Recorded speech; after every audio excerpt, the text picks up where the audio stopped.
Hello everybody, hope you're doing fine.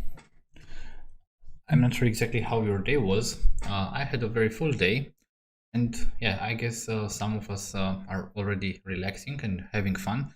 I'm also having fun actually, but I will have fun coding.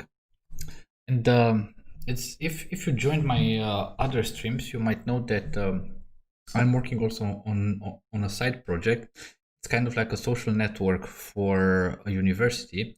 And I have to present actually a proof of concept of this in I guess 2 weeks or something like that. So I'm in a bit in a rush mode. So this might become a very long stream because I've decided to simply stream whenever I work on this project. And yeah, the last time I worked on it was actually on Friday. I had some full days, Saturday, Sunday, and Monday. And yeah, now I want to resume.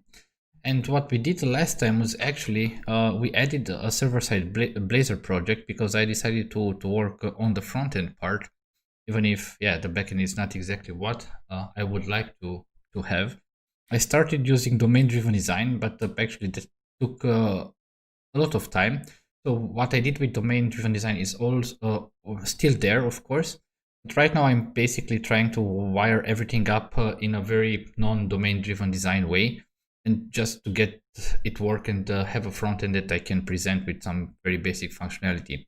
And last time we've implemented this login component in our Blazor server project so that we will be able actually to log in users.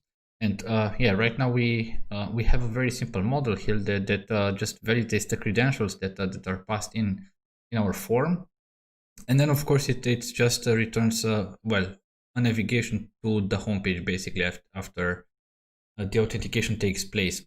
And if you wonder how this works, let me just run this one more time, because unfortunately we will have to change a lot of things here. I well did some research about logging in, because actually what we need to implement, this is a very basic validating credentials, but that's not actually a logging in. What we would need to implement is something very basic like cookie authentication, but it seems that in Blazor, well, you can't really do this in normal Blazor components because you can't inject HTTP context there. I tried that, and well, it doesn't work. So I read about it, and indeed you can't do that. So what we have right now is this simple login form, and here theoretically I would be able to log in. Let me put a breakpoint. So it's actually only validating the result here. So it's just doing a login, and we see that yeah, we are calling that repository, and it is true. So the credentials that I specified are correct. So what happens right now, I'm navigating back to the index page. So if we go right now, we should if you go there, we should be back here. So yeah, that's what it is expected. Of course, we don't have anything here. We have to add the layout and for the homepage and so on. But yeah, for now it's working. However, the problem is that, as I said, normally if I want to really authenticate users, I would have to inject here the HTTP context, create a claims identity, claims principal, whatever, and with those information, I should basically sign in the users and basically create a cookie. But unfortunately, that's not possible just like this in Blazor. So we'll have to kind of change this a little bit. So I researched, and we actually need to do this login in using Razor pages. So regular Razor pages.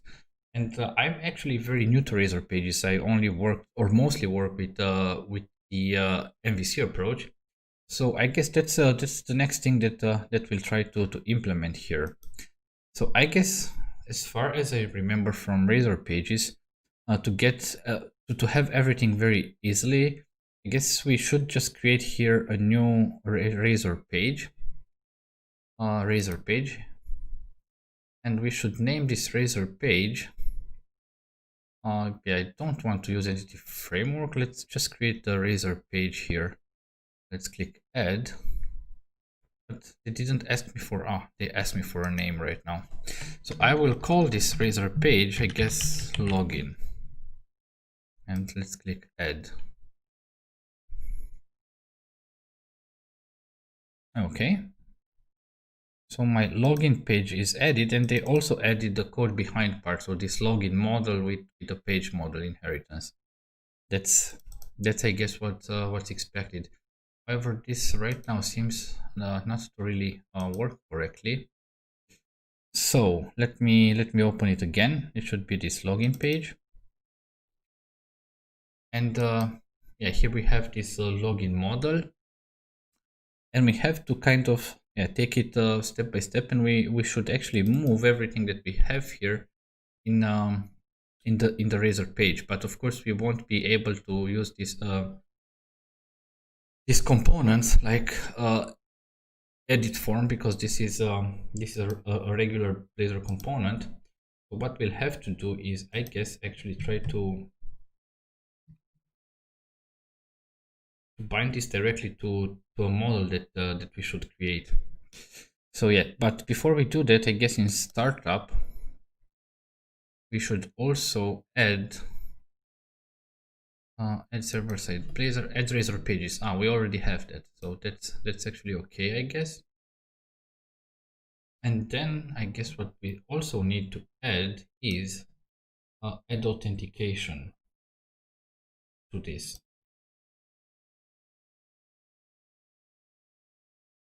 But I'm not exactly sure how to do that.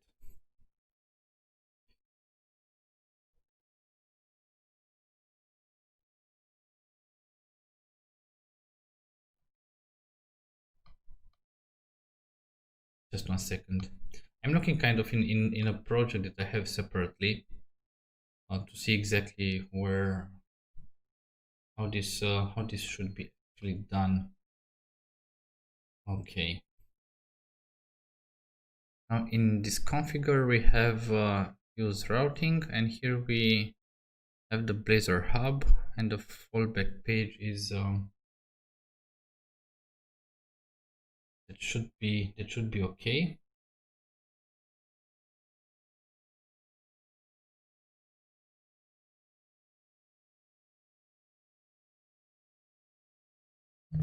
Yeah, I guess we should simply try to add a very basic cookie policy.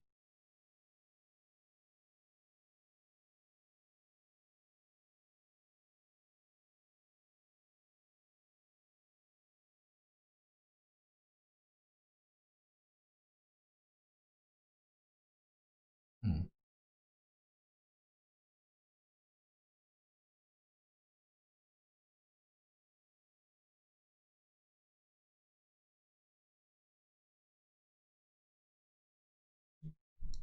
Let's simply go here first, and yeah, before anything else, let's see if this just works. Services add authentication. That should be fine for now. Of course, here we have to specify some defaults, and here we can add something like that, cookie authentication default, and it should be cookie authentication, or authentication scheme, of course. And I guess that should be all, and then we need to simply also say add cookie. So I'm not exactly 100% sure if this would work simply like that, but well, we'll have a look. So we added the services for authentication, and I said that we want to use cookie authentication, and then also in the middleware we should use an add authentication.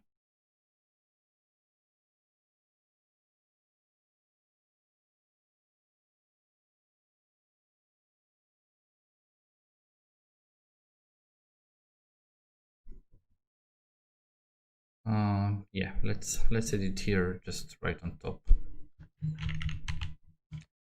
App.use authentication.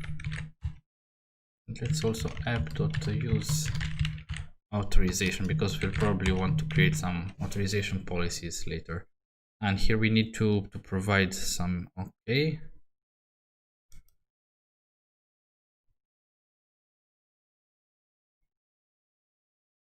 Yeah, I guess that won't help right now. Let's just comment it away and we'll come back to this just a little bit later. Okay, so then what we could do next is actually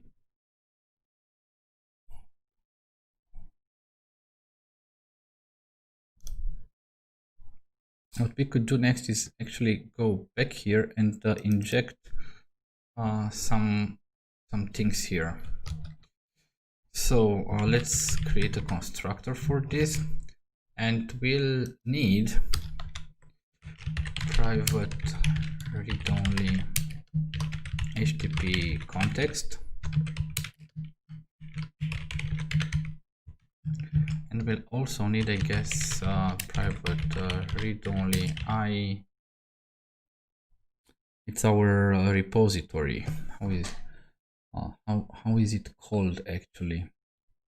Let me go to the login model. I user repository. This is what we actually need here. So we say I user repository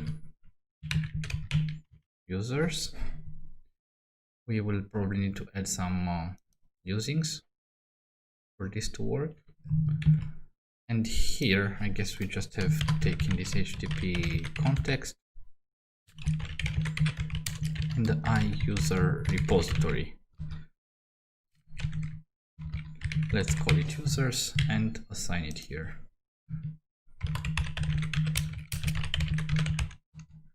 Context equals context, and then of course users equals users.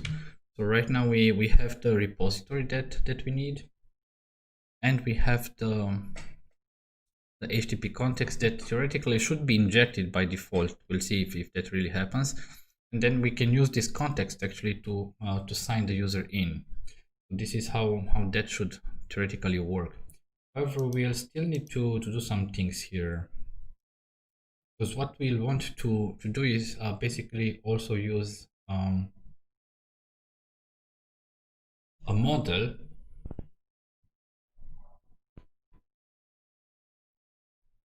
here on get. I will just return the page, because we'll have a post somewhere. What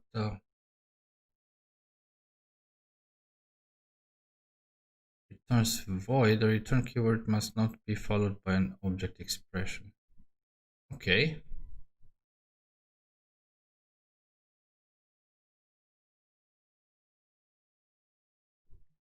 But let's return an I action result there. I try to mix things up with what I know from MVC, but that should theoretically work. And then we'll probably need another one. If I recall correctly, in Razor pages, there is also, we can have a task of I action result, and here it should be called post, and this method will be triggered whenever we have a post to this. And here we'll validate the user and we'll try to sign the user in. For now, let's just return the page.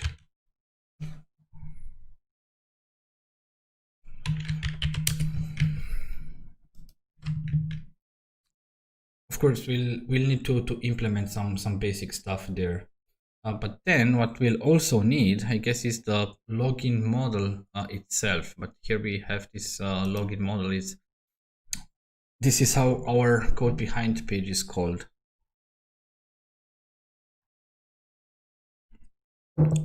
Okay. So in this case, what we'll do, I guess, is we'll simply have something like, and I think I'll do this here, right here, because it's a class that we'll actually use only for this one. And let's sign in model. And the sign in model is a very simple class. It would have a public string and username, get set, and we'll have a public also string which is called password, get set. And we'll also need to annotate them because both of them are required. That will be able to do some basic validation. And this one is also required.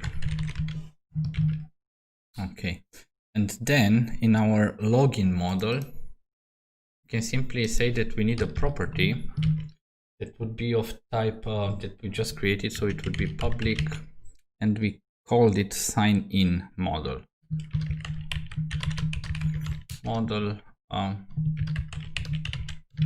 Let's call it sign in details, get set. And here, what we'll guess I have to do, if I recall correctly, we have to specify that this will be a bind property. I think it's binding property. Here it says only default binding property. It's maybe bind property. Yeah, I think it's bind property. I think we can specify a model name of type Microsoft ASP.NET Core MVC model. Okay, so that should work, I guess, right now. And let's see what we can do next. Right now we would have, I guess, we would need a way to get this form created in this not here but here in this CS HTML file. What we'll also be using, I guess, I said I'm not really familiar with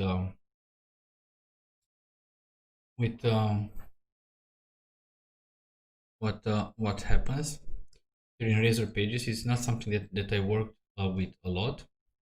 So yeah, we'll see what we'll see how to implement this. So what do we actually need here? We also need here the actual form. Let's see, here we have first the layout. What do we have here in this layout or login layout? We have here this section with ID banner and div class container. So we won't actually use this layout.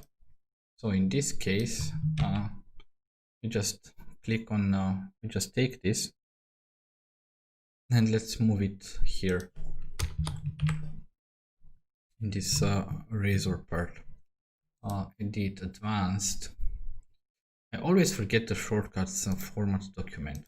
Of course, we don't need the body here anymore because yeah, that's not a layout anymore. So instead, we'll actually in this div here, we'll just copy everything that we have here in this component. And of course, we'll have to do some changes there for the form and everything. So let's copy that and get back to our CSHTML file. Okay, so right now the edit form is something that we really don't have. So we will have to change that actually.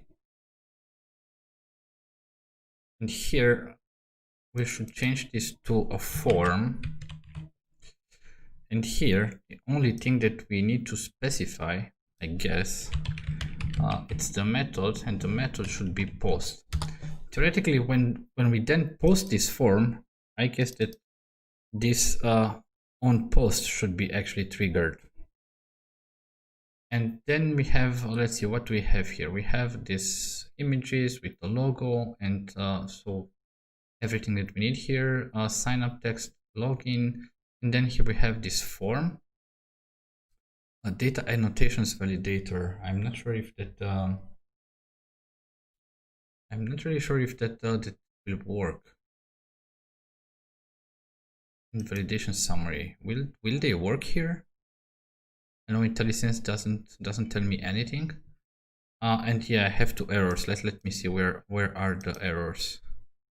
The name bind does not exist in the current property. Yeah, of course, because here the binding it should be done differently. Here we should bind actually to the model itself. So yeah, in this case,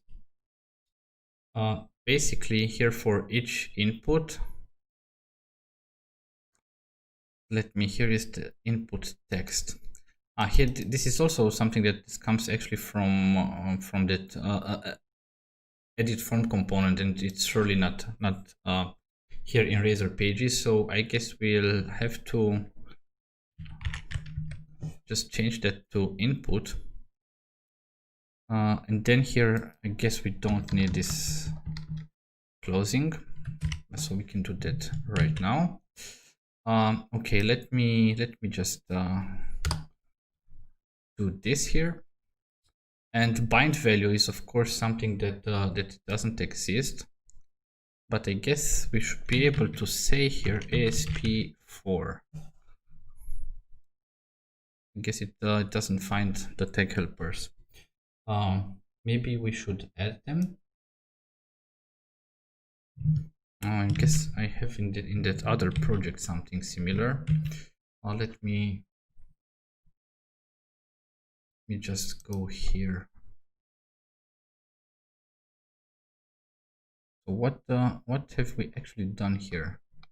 Because a lot of things seems to okay.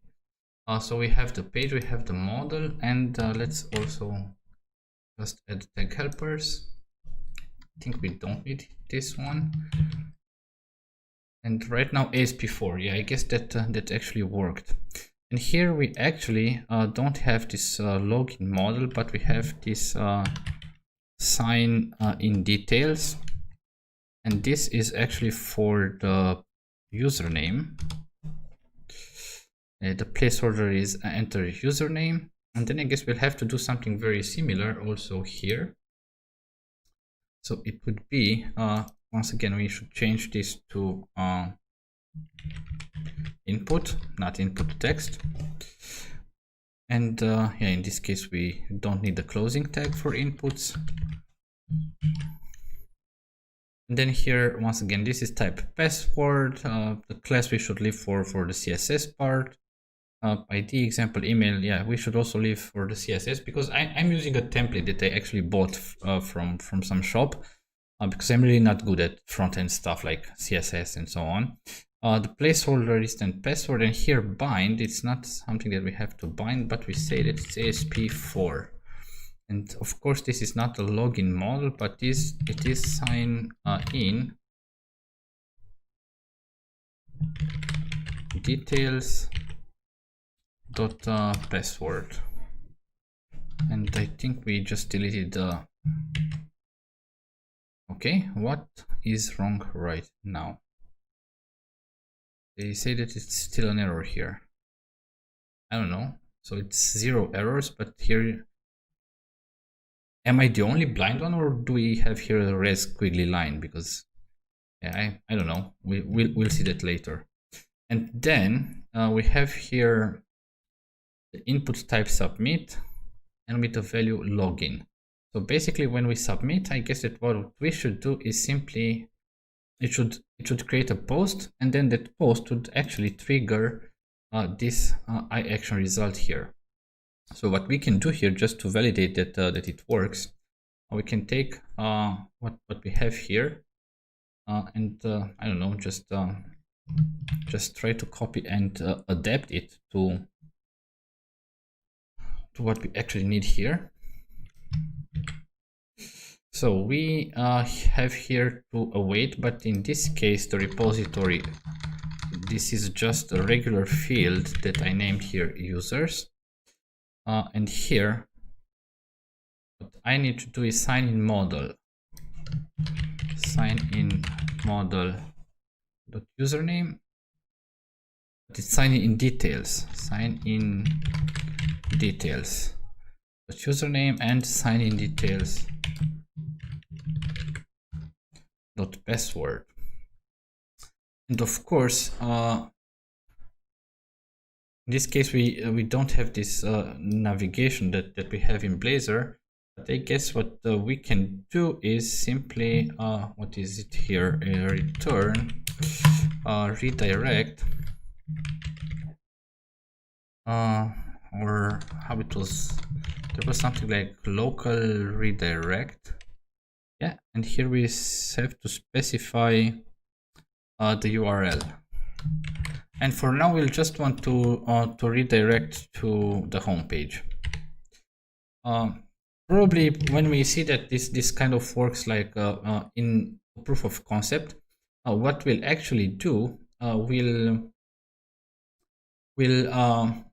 probably also add another property, and from the HTTP context, we can actually get the URL that the user originally wanted to navigate to.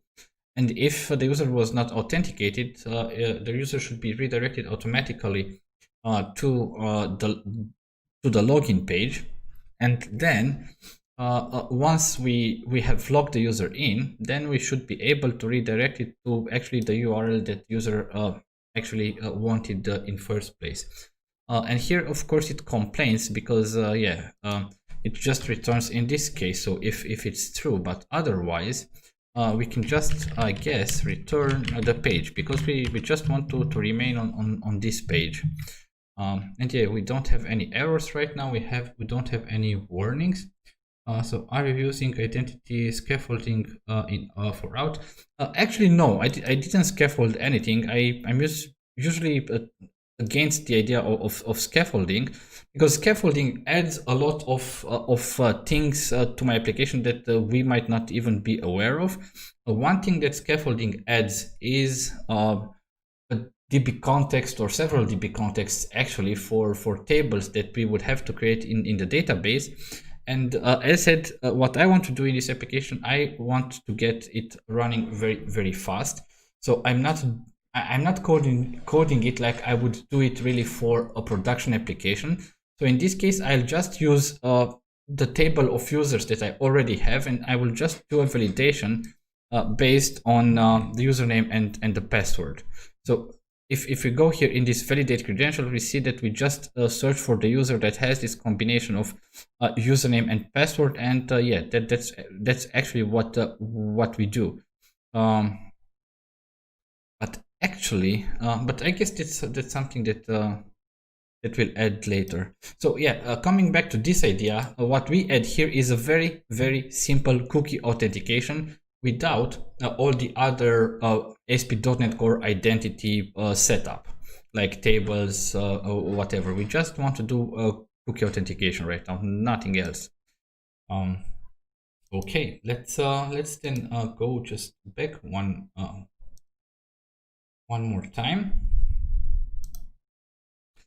and yeah, so this right now, I guess it should work, but when we navigate to login, I guess that right now there will be some problem with this login component that we have here.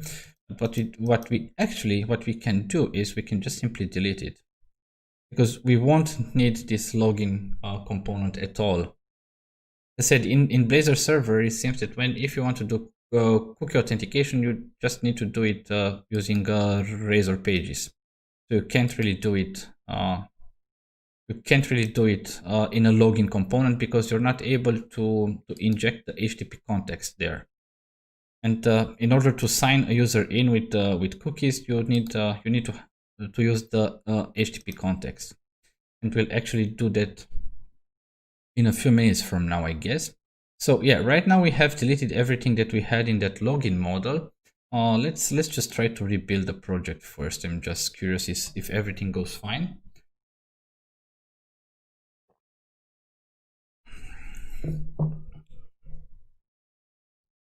So guys that you are watching right now, I'm curious, from which country are you watching? I'm streaming from Romania. And yeah, I'm just curious, who has found my stream and who's watching it, from which country. That would be kind of interesting for me. So yeah, if you feel comfortable, then just don't be shy, and use the chat, please. Both if you're on YouTube or on Twitch. Germany. Ah, okay. Hallo. Ich spreche ein bisschen Deutsch, but we'll keep it in English. I actually speak German fairly well, I would say, at least for a non-German guy. But nice. And how did you find the stream?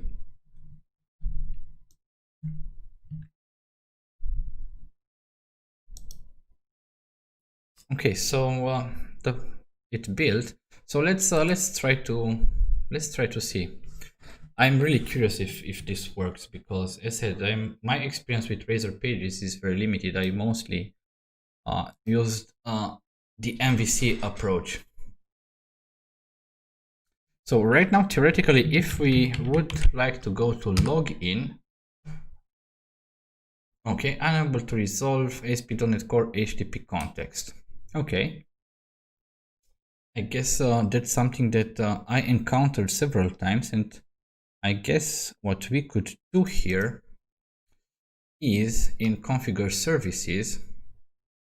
What do we have? Let's here services.add HTTP context accessor, and this would add the HTTP context accessor. And here, then if we go in the login model, we don't inject the HTTP context, but we inject an HTTP context accessor. And here, let's call it different accessor. And here on the accessor, we should have the context, the HTTP context. So yeah. YouTube recommended, looked into Blazor in the last few weeks. Ah, okay, that's actually nice. Blazor is something that I really like, and I'm actually working and playing with Blazor for 2 years actually. Right after it went in, or it was basically created as an experimental project in Microsoft, and yeah, it's kind of nice to see how it actually evolved during these years. It's actually very nice. And I also tried the WebAssembly version, the server-side version, and yeah, my feeling right now is that I would most probably like to use the server-side version whenever possible. Okay, so we have here this, at least we have the form, so I can see that okay, from Maramureș, Romania. Salut, mă bucur. I'm glad to see also people from my country here. Thank you very much for watching. Okay, so of course some CSS files were probably not loaded correctly, so we'll look into that just a little bit later. But right now let's try to see if that works. So let's provide a username and let's provide a password. And if you ask yourself, where do I have this this information, I actually have a SQL table already, because we have implemented the data layer for that. And yeah, I was actually redirected, so yeah, that was actually cool. But let me just hit a breakpoint here. But I was redirected to this one, so this means that it was correct. So it means that the out result was true. But what we'll actually do a little bit later is we won't return true from that method. We would actually return the user itself, because then we could use properties from the user to build up the claims principal to sign the user in. But right now, yeah, let me just navigate one more time to this. So it would be login. And by the way, if you didn't subscribe to this page, then just feel free to subscribe to it. I'm also posting some content here, also for beginners, but I'm also posting a lot of Blazor stuff, or also a lot of things related to Microsoft Azure, because that's what I actually primarily do or focus on my day-to-day work. So yeah, just just feel free to subscribe. I would be very, very happy. So here we would have what would be the password. Hopefully it's the correct one. Yeah. So auth result, let's step through it, and it is of course true, and it redirects. That's kind of very cool. So it's, as I said, it's really, I think it's the first time that I try to do something with Blazor pages in, I guess, 2 or 3 years. So yeah, that's something that I was really not familiar with, but actually Blazor pages seem kind of like very, very cool, at least for smaller websites or applications where you don't need really a lot of stuff. I think Blazor pages is actually very, very cool. You don't have all the MVC stuff there, and you still have dependency injection. It's actually cool. Yeah. Okay, so this seems to work right now. So the next thing that we would need to do is really try to authenticate the user, and then I guess we will have to do some changes here in startup somehow. When we add this authentication, I guess we have to specify something like the challenge scheme, I guess. I don't know. Let me look into why can't I see what overloads do I have here? I can. So what do I actually have here? So we have a default scheme, and we have this action of authentication options.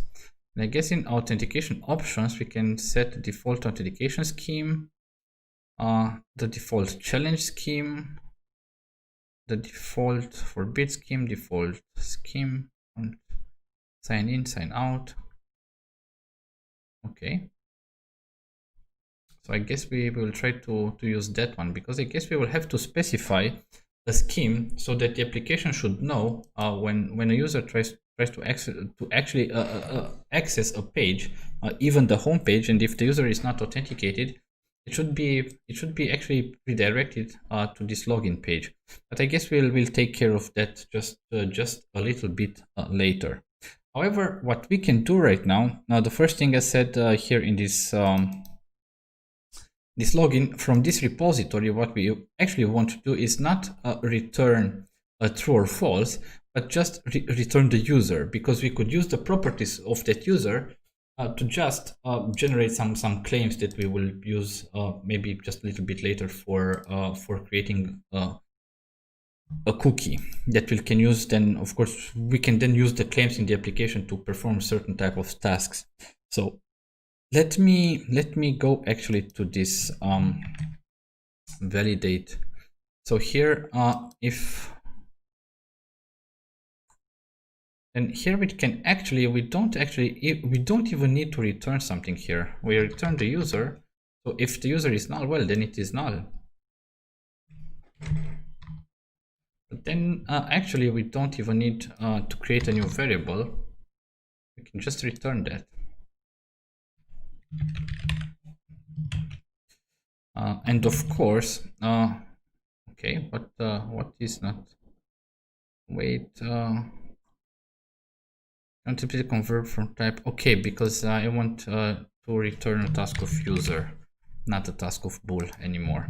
And in this case, I will also need to go to the interface and change the contract, because it's in the interface is defined that we actually want to add the returnable. So it would be a task of user, and here validate credentials, that actually remains the same, so that shouldn't change anything. Still have an error here. Of course, because here we have this auth result. If we can see here that if the auth result equals or not equals null, so if we have a user, then basically we'll do some things here. So we'll I guess this would be a lot more, because here we'll actually use the HTTP context to sign the user in. And if the auth result is of course not correct, then yeah, we'll and I guess we need to also wrap everything.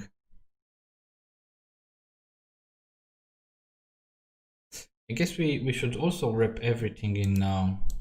Let me just check something. To actually validate the model actually. Okay. Okay. So yeah, we can actually do that. Should be fairly easy, I guess. So we can simply say here if model state is valid. So if the model is not valid, then we'll just return the page once again. So yeah, then we continue with everything that we have here, and here we'll try to sign the user in, and of course we'll also, yeah, because if the user is null, then we'll again simply return the page, which is okay, I guess. So this means that actually what we have to do right now is, or we would have to put here in this if statement, so it would be actually signing the user in. That would be actually signing the user in. Okay, so let's try to do that actually. Let's try to do that. So here for doing this, we will need some stuff here. So first, what we would need to do is create a list of claims. New list of claim. And this list of claim, now we can then use this collection initializer. Of course, we should add the claim here, security claims. And then here we can actually create some new claims. Let's call new claim. And yeah, what should we use? Let's use some default claims first. So claim types, and here what do we have? Date, boolean, date, time. We should have something like email or name. Don't we have something like name here? Claim value types. Then it's maybe not claim value types. How was it? Claim types. Claim types name. Yeah, we have it. We have it. And then the value for this one, it should be, I guess, let's also, this shouldn't be an out result. Let's make it more readable. We should know that it is a user.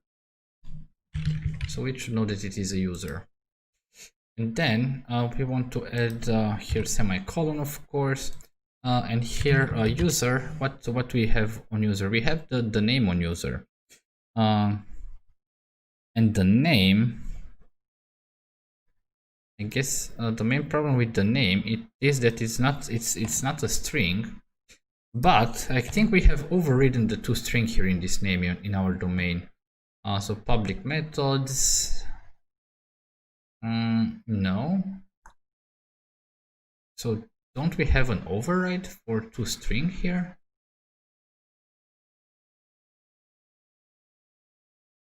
No, let's add that. Let's add a new region. Override. Let's end the region.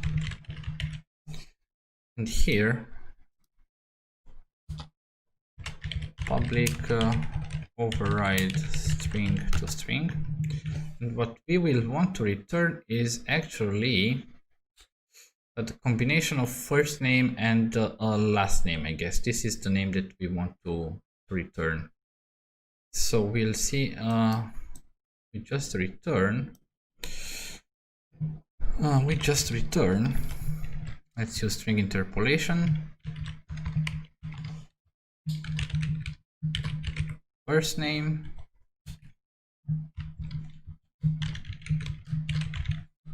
and last name.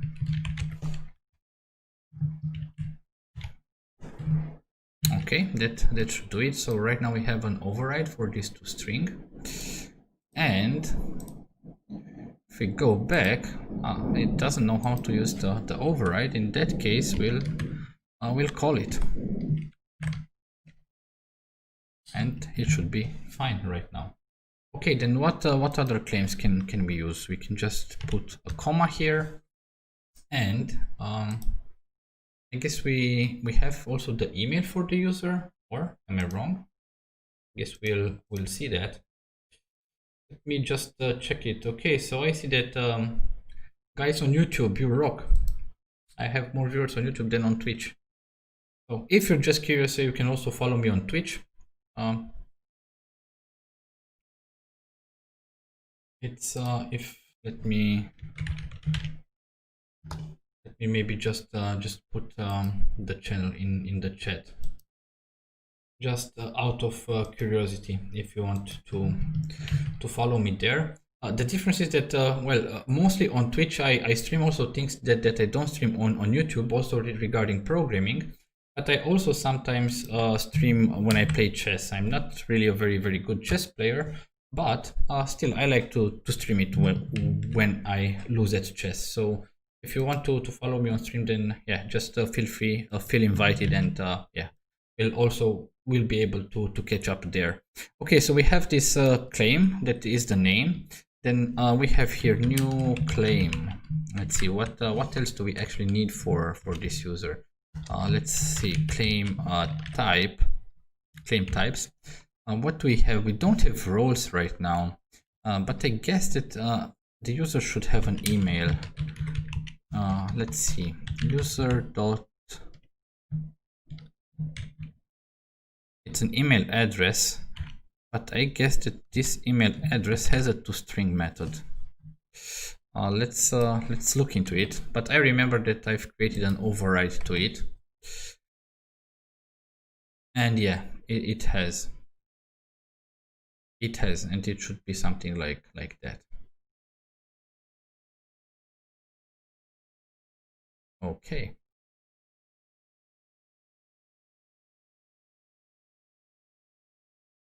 Okay, but I wonder right now, how is this email address written in the database? I guess is it correctly? Let's see, SQL Server Object Explorer. So if you ask yourself, I used the domain-driven design principles, and basically everything that I write to the database is either an entity or a value object, according to what this actually means in the domain-driven design principles and patterns. So yeah, let's look here. It would be this unique connect database and tables, and I guess I don't have something in this. I think it should be in users. Here it is columns, and indeed we have here an email address with email name and the domain. But let me look into the view data. Let me look into the view data. It should be then in at the end. Yeah, in fact, I actually have it like that. Of course, it's a fake name. Yeah, but it's I guess a starting point. So I guess we'll also have the valid email address right there. So in that case, we can use that this email address toString. However, of course, it's not semicolon here at the end. That's why I have these squiggly lines. Okay, what other claims do we? Let's look at the user maybe. Let's take just a look at the user. What properties do?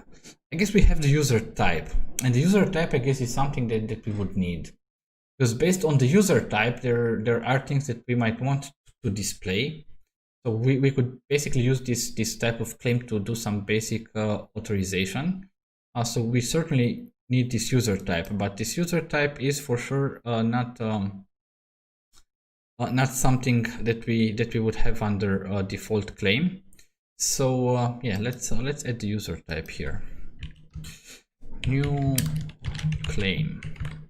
So we don't have a claim type, but so we can specify a string here, and this claim would be called user type. And then that would be user dot type And from the type, actually we want a description. So basically this could be, if it is a what is wrong here, a new claim.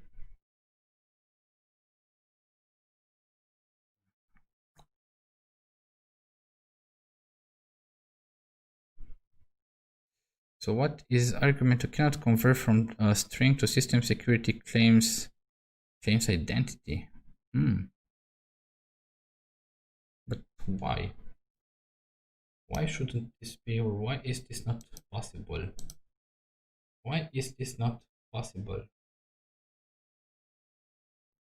Because when we let me look into the constructor of this claim to better understand what's going on. So yeah, we have a string type and we have a string value. That's actually exactly what we wanted to use there. We say the type and we say the value. But maybe it's about the user type. Let me just check here. User type is a custom enumeration class. And yeah, I prefer to use custom enumeration classes because we can simply add behavior to that. And if you're curious, on this YouTube channel, there is a video. I created a video discussing this idea of custom enumeration types instead of default enums, and why to use them, and of course also how to use them. So please free to check it out. It's I guess I'm not sure exactly where, but if you search for through the uploads, it shouldn't be very far away. Okay, so now the problem is here that we have this description, which is actually a string, but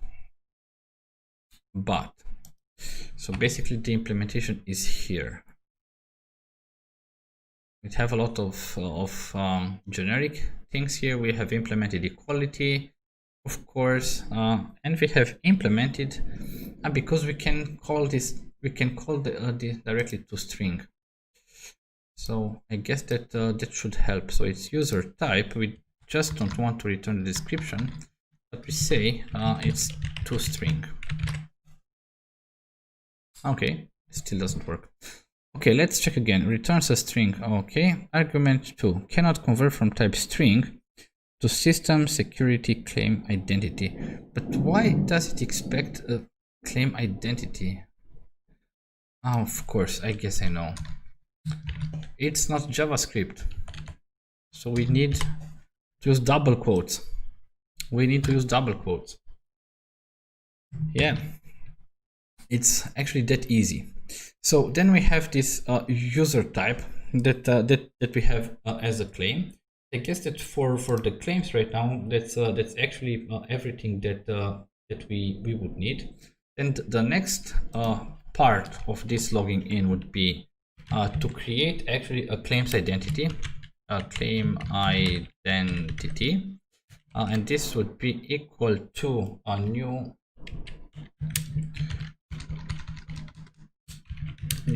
claim identity. I don't know if you actually hear it, but it's actually a storm here in Romania, in Timișoara, where I am streaming from. So yeah, if I have a power outage, then probably this stream will be gone. So yeah, if I disappear, then you probably know why. Okay, so in this claims identity, what we can actually specify is first a list of claims. So this is the claims that we actually use. Then we have to specify which authentication scheme we actually want to use, and it would be cookie authentication default, I guess. And then authentication scheme. So that would be one thing that we could add. Okay. Then the next thing that we would need to create is some out properties, and this would be a new, sorry, it's with new authentication properties. And here in new authentication properties, we can actually use the object initializer here and just specify. I don't know what I changed my language. What did I press? So yeah, we can simply use this. But why doesn't Visual Studio know how to really make it be interesting? Okay, so here is persistent. This is a setting that we would probably not set by default, so we would have something like a checkbox in our format. If the checkbox is checked at something like keep me signed in, then we should set this property to true. But right now, to make it easier, yeah, let's keep it like that. And then I guess that what we can do, what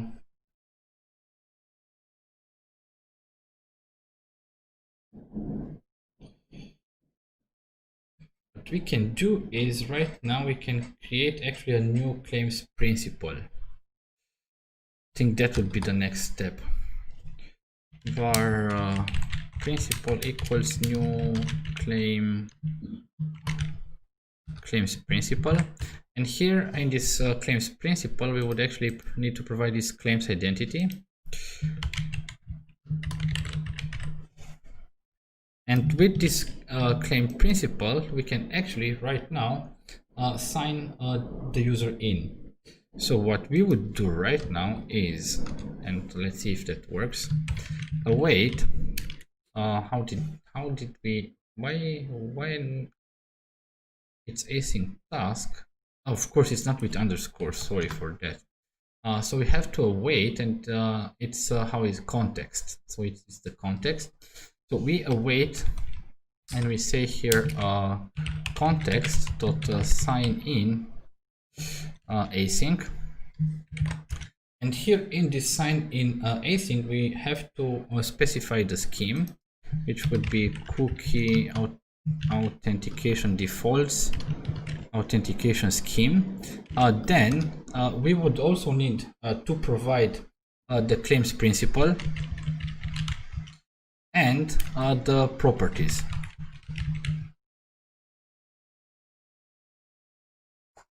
It's out properties.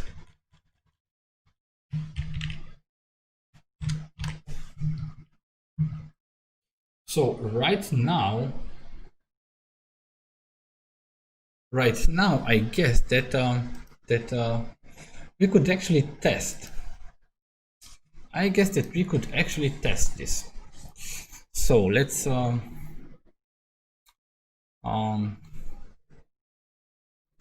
maybe put a breakpoint and just run it again.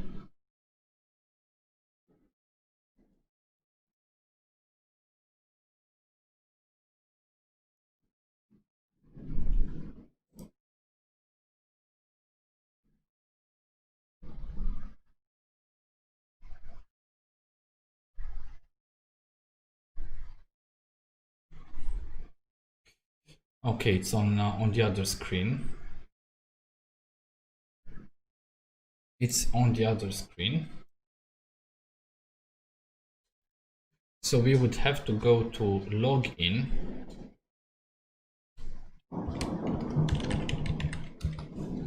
Then we'll have to specify the username and the password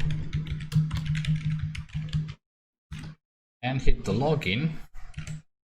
So let's go back. So the user is right now, we have the user, which is okay. Yeah, we have some errors on colleagues, but this is something that that we'll deal just maybe a little bit later right now. So it doesn't really interest us how we can do that. But we have the user. This is the most important thing. And okay, that okay, because I have overridden that. I have overridden how equality is checked, and this is why I have to say, I don't know, if user is not null, because then I can say maybe like this.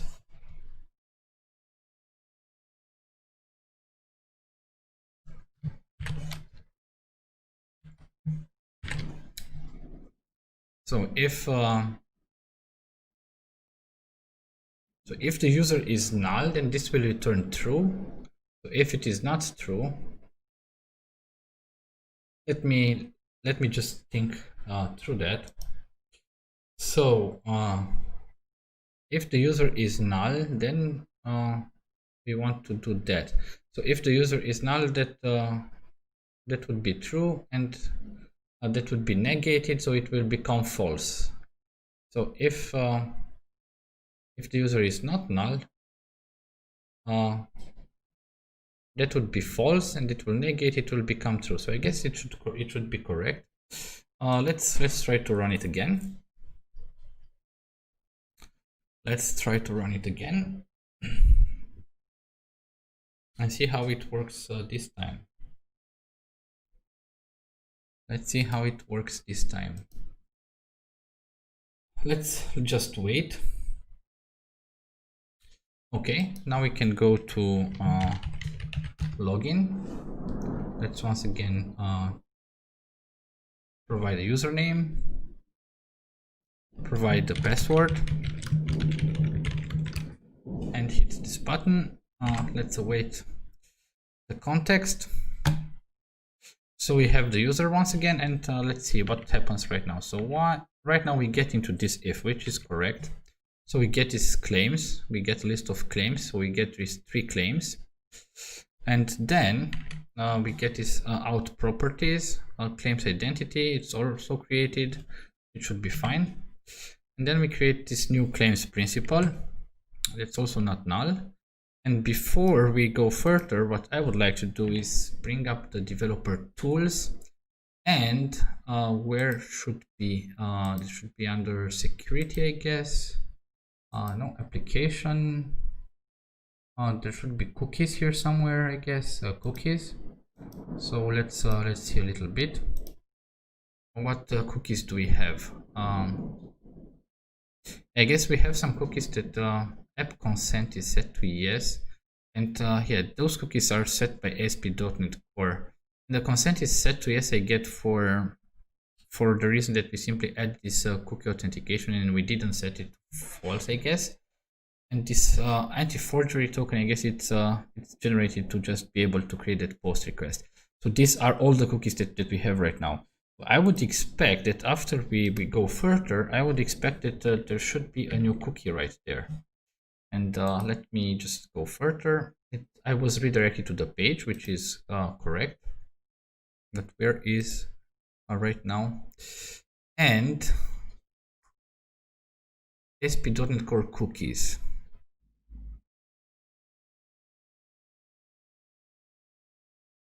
That's actually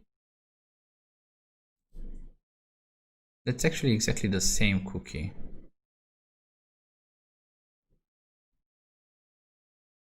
That's actually exactly the same one. So previously we had only 2 cookies, and I guess this one was added right now. But I'm not really sure if this is actually the cookie that we actually need or want. But we see that the size here is greater than this other one. So maybe it is the correct one. Let me just close this page. I guess one way that we could check this, if we go, so basically when I am redirected, what it happens is that I'm redirected actually to this. I'm redirected actually here, and here I can. But here this is then there are some things that I would have to add right now to Blazor in order to be able to get the authentication state of a user. I guess that one is in it's here in app.razor, and I guess that what I have to actually do is to wrap this up in a cascading authentication state.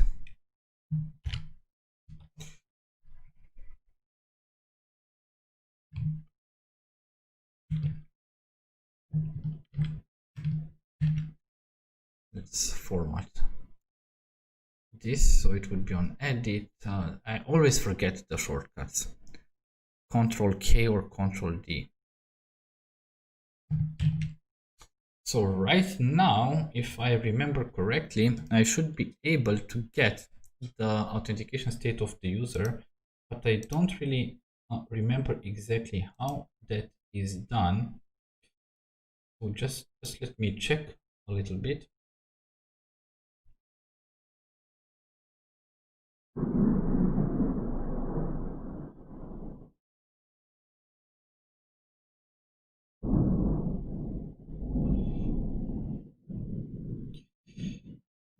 Okay, so yeah, we have added this cascading authentication state, which is correct.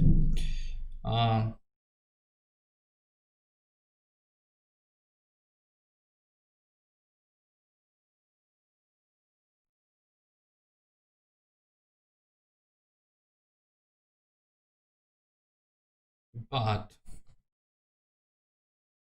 I'm not exactly how we should inject this basically in our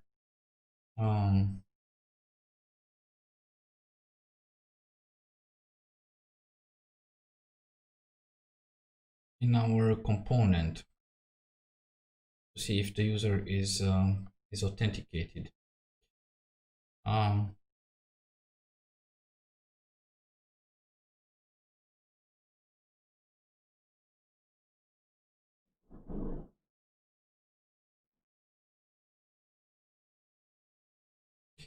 Yeah, I'm looking right now into something like the documentation, I guess. So if it is authorized, find username.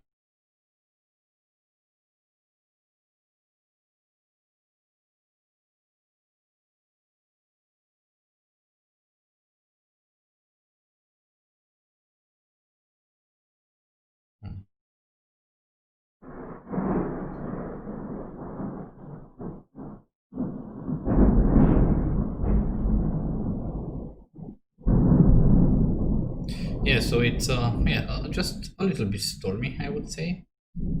It's just a little bit stormy.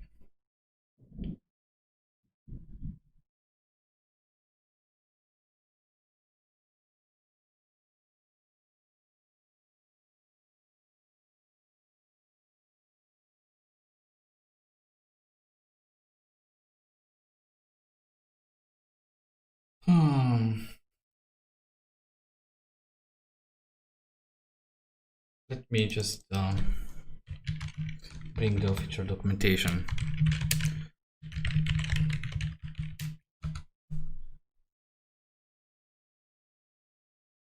Let me just bring this to the other screen. So yeah, let's make it just a little bit. Yeah, so what we actually have here, let's see, the authentication Blazor WebAssembly, authentication state provider. That's actually something that that we would actually use, but we don't use it directly.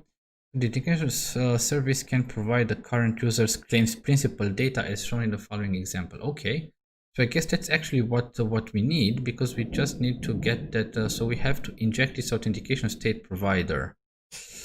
Okay, and then we can use the authentication state provider to go through all the claims.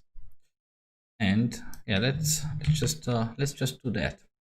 So we are still, so the fact that we added this here is okay. So then the next thing that we would need to do is go into this index component, and here we can inject the authentication state provider. And here we could add the code directive. In this case, I just won't add right now a code behind file. Okay, I see here a comment. I've been watching your videos for the past 24 hours and now you're live. Perfect timing. Okay, I'm happy that you're watching. Thank you very much for being here and watching the videos and being here live. As you can see, I'm basically working on a real project right now that I have to do a proof of concept. So there are a lot of unknown things that happen to me, but I thought it might be useful for I don't know, for who thinks it might be useful, just to see somebody coding with all the good stuff or the bad stuff, because I don't know really everything, so I have to look up a lot of things sometime. But yeah, I guess that's how all developers actually work. So I guess it's not too different. Now let me see here in this code. We can then use just this authentication state provider. Let me maybe just create here, I don't know, a property. Let's I don't know, make public private. Let's make it private. Let me string. That would be, let's have it username. Get set, and that would be equal to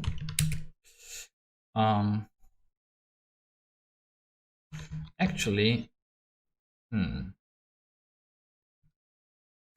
let's have protected override on initialized async, or on initialized, because I don't think that we'll actually do this async right now.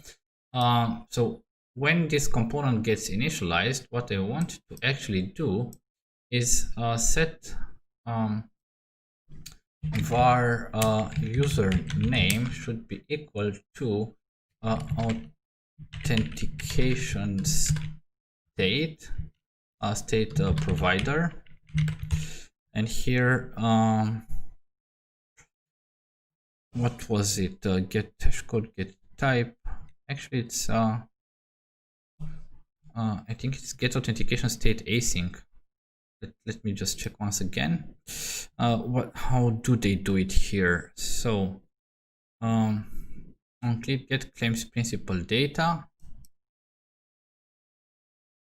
and here it gets claims. So okay, they get authentication state async. Okay, so that's exactly what we need to do, and then the user. Okay, let's do it. So in this case, we return here public override async task, and here we didn't say let's say var user equals, but let's not mistype it, await and authentication state provider get authentication state async. And then what we would need is it's not the user, or can't we just authentication state user? No, so I guess we need to await that. Okay, so let's name it this to out state. I thought we can just concatenate different methods, and then var user equals out state dot user. Okay, and here from this user, I think what we need to do is actually get the claim for it. So do you hear the storm outside? Because it's very stormy here, and I have a window opened, and I recently tweaked my microphone settings that should actually well, compress out a lot of background noise. So if user is authenticated, claims, we have these claims and a surname message. Okay, so we can just find a claim actually, I guess. Yeah, let's take it one by one. But I'm curious here, what do they?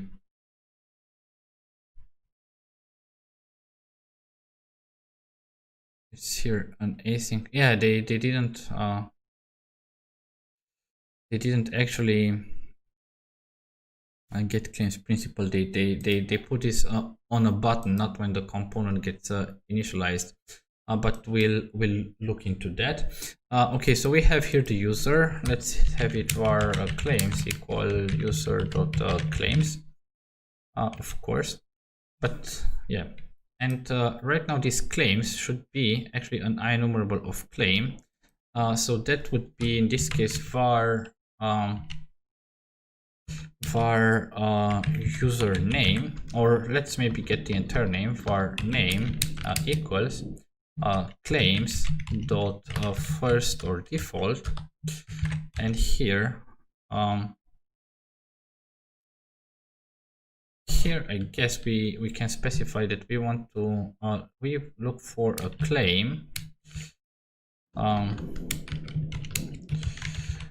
where the type is equals to claim types dot name.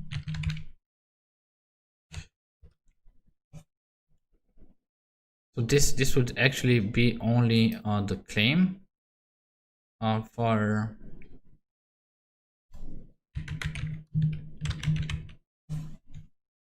I'm doing this very procedural right now because I want to go through all these steps and see exactly what we actually get there. And here it would be name claim dot value, I guess. And yeah, we can actually, let's change that to name, and here we can just assign to name. Then when we've done this, return a task from result. We just need to return a task here. Okay, and why don't you return, okay, async task. Initialize an async method that returns task. A return keyword must not be followed by an object expression. Okay. But why? Okay. Return time must be void to match override member. Because it's only initialized async. We have actually an async version of that. So yeah, that was the problem. Okay, but here I get the same thing. Okay, let's just not return it. Yeah, because we have that await, and that actually that is already a task. So I guess that should be here. Okay, so here instead of hello world, let's say hello and name. And right now, I guess we'll be able to test again. Let's see. Let's see. Let me just check here. How do we stand? Yeah, I have some viewers also on Twitch. Thank you very much for viewing. Thank you very much for viewing. But YouTube is still going stronger, so thank you guys here on YouTube. Okay, let's just run the application.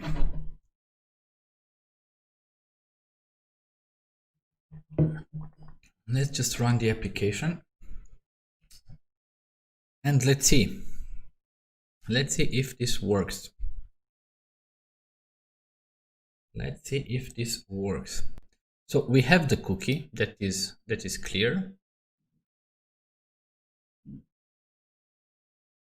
So right now we are redirected to the home page, and actually, since we already have the cookie, because we already signed in, you see that actually it works. I just have here the name that I had previously.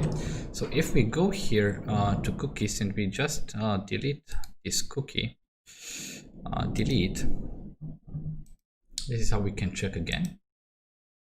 Okay, here we have, of course, we have an error because the user is not authenticated. That's correct. So let's do that. So let's say if but not there, I guess, right after we have the user. But wait, okay. So right after we have the user, we have this if, and we say if user dot is authenticated is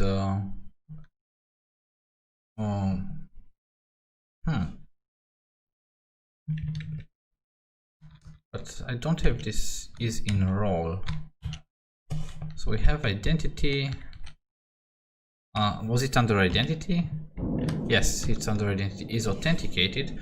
So only if the user is authenticated, we will actually do this. If the user is not authenticated, we would actually set something default here. Hello. Actually, we won't set anything. Or we'll set it to, I don't know, string.empty. Okay. So in this case, once again, actually, it should work, I guess. So right now we don't have a cookie anymore because we deleted the cookie. So this means that actually what should happen right now is that I should still see that home page, but I shouldn't see my name on it at all.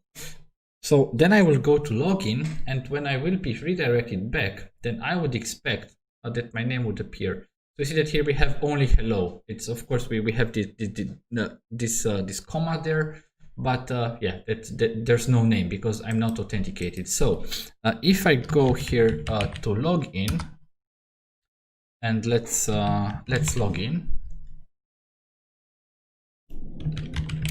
And of course, we'll have to fix then the problems with the CSS file.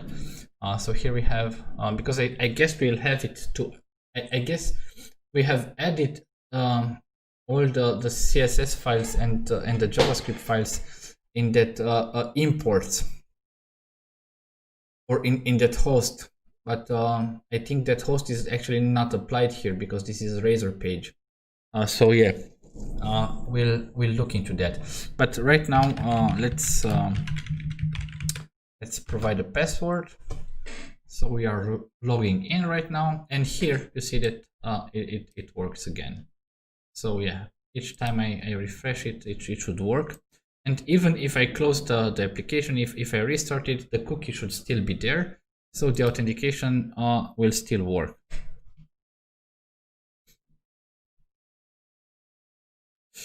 So yeah, that's actually it right now. I guess we would also need to implement a logout functionality. I guess that's the next thing that we'll do. But I wonder, and this is the place where maybe you might have an idea, because I said I'm not very familiar with the Razor pages. Can we actually in somehow bind some methods to the Razor page that we have there?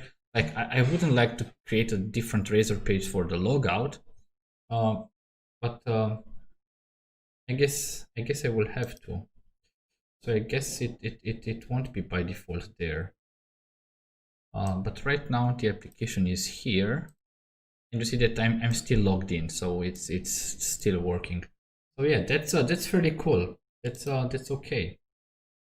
That's okay. Good. So the next thing I said, I guess we should have we should implement the logout functionality, but I don't think that we have any way to implement this logout functionality here somehow. So I don't think that this is possible. I guess that we will have to actually create a new Razor page for that, and in the on get we'll then just need the HTTP context, and then we'll sign out the user. Let's actually do that first. So let's add a new one, and it would be a Razor page, and let's add the Razor page, a very simple one, and let's call it logout. And that's actually, if we place a button for logout, we would probably then redirect to this page with a normal get, and then in this on get for this page, where do we have it here, logout, we actually don't need any markup here. So we actually really don't need anything here. We just need here this we need a constructor, we need the HTTP context, private read-only HTTP context let's call it context. Then here in the constructor we'll get in through dependency injection the HTTP context accessor, and from this accessor we can actually get the HTTP context. So it would be context equals accessor.http context. So that would actually be it. Now here that wouldn't be, it would be an async task on get, and here what we'll actually want to do is simply await context dot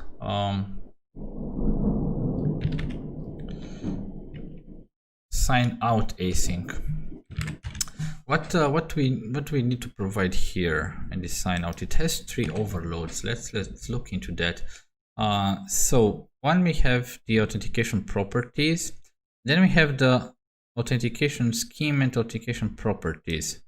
Let's just use this, but now we have to specify also the properties. Okay, let's because here we can specify from which scheme exactly to log out. But since we only have one scheme, because this is actually used when you have, because you could use in your application multiple authentication schemes, and then you would have to specify maybe you want to sign out from this specific scheme. But I guess in our case that's not really what happens. So I guess we can just use this sign out async. I don't think we would need to specify anything there. So yeah, let's have this sign and let's maybe go to the index page just to be able to test that. And here in this index page we have this survey, or we have here in this login each input type submit class btn secondary. Let's just add a button. Simply let's add a button there on the index. Let's just add a button, survey prompt title instead of the survey prompt. I don't really need it. I just want a button, and in this button let me class equals btn primary. Let's take the primary bootstrap color, and here let's have it on logout. And yeah, but here we can have with this button we can have actually on how is it in Blazor, on click. Yeah, and then if it's on click, what we'll have to do is actually we'll have to inject something else here, because we will have to redirect the user somewhere else.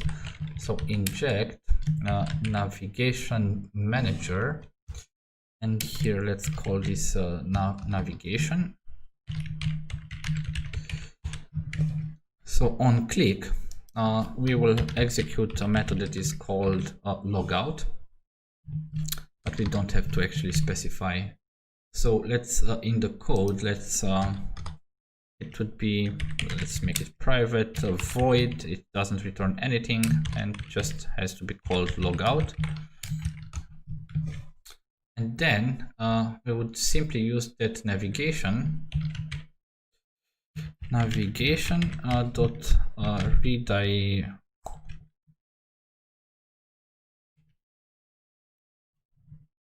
navigate to. That is the method, navigate to. So navigate to, and here we want to navigate to logout actually. So then that would trigger a normal navigation, and then theoretically the Blazor page should be displayed, or should run that on get. In the on get here in this logout, we actually sign the user out, and then what we could do is we could simply return. How was it? How was it? I just want to navigate.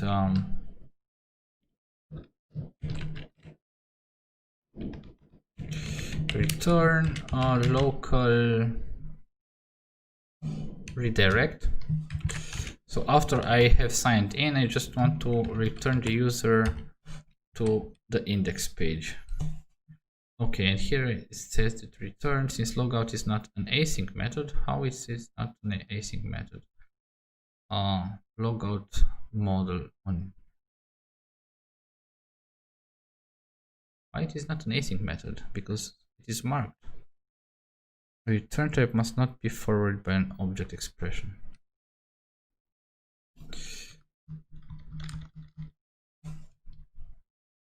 Would it work like that? Let's see. Let's just see. So let's try to run the application again.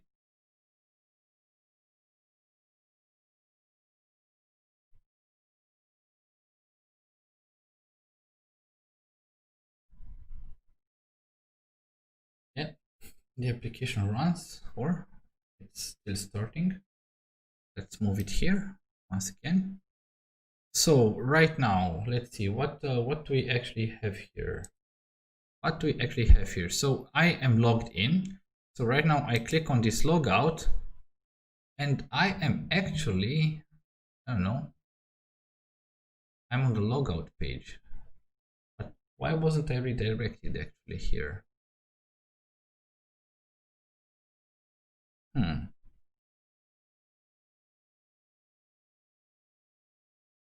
Why wasn't I actually redirected to this one? And I'm actually not even signed out. I'm actually not even signed out. Let me see. Maybe we have to specify a scheme, but then we have to specify the authentication properties as well. Let's however still go there, and let's click on logout.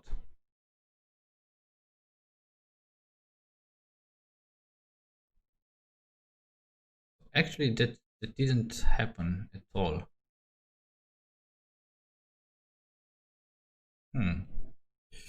What is here the problem?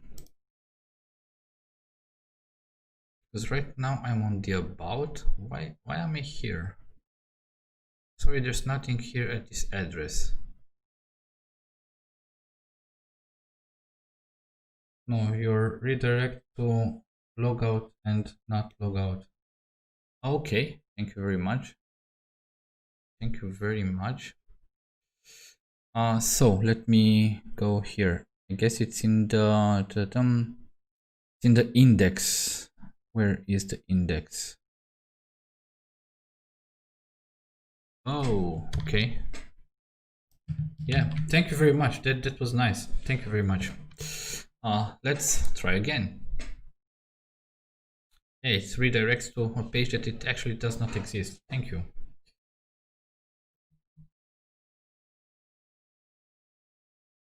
Let's run it again. And let's see if this time, how it works this time. So we have here logout. So we are here, this is logout, but sorry, there's nothing there. So it's still the same thing, I guess. So if we go here, I'm still logged in. Yeah, that's still not working. So I'm redirecting to logout. I guess this is correct right now, because this page is named logout. So that should actually work. But I'm still not. But I think maybe I know what happens here. I guess that the problem is here in this index, because when we use this navigation, I guess it tries to. That's actually not a request that is made to the server itself. It actually tries to find a component that is called logout, and of course it doesn't find it. So in this case, I'm not actually navigating to the logout page on the server. Yeah, that's I guess that's the problem here. But if I go to, let's see, this navigate to string URI force load. We can specify a force load, and that would actually trigger a request, or should trigger a request to the server, I guess. So let's try again.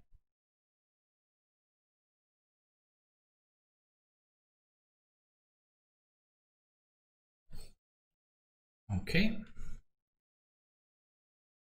Application starts. And here, let's see. And right now we are here, so we hit this breakpoint, so that's actually cool. Let's see what happens further. So I'm still on this logout, so the redirect actually didn't work. But let's see if the sign out actually worked. So if I go to the index, yeah, the sign out itself worked because I'm not logged in anymore. So you see that it's nothing displayed here, but this navigation to local redirect actually didn't actually take place. So I wonder why that actually happens.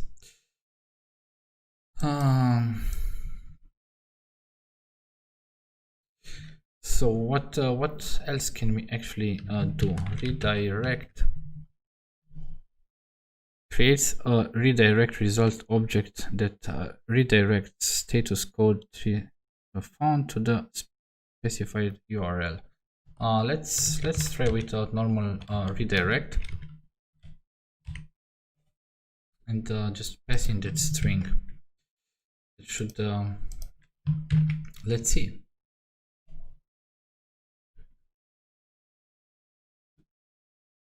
Let's see how it works this time.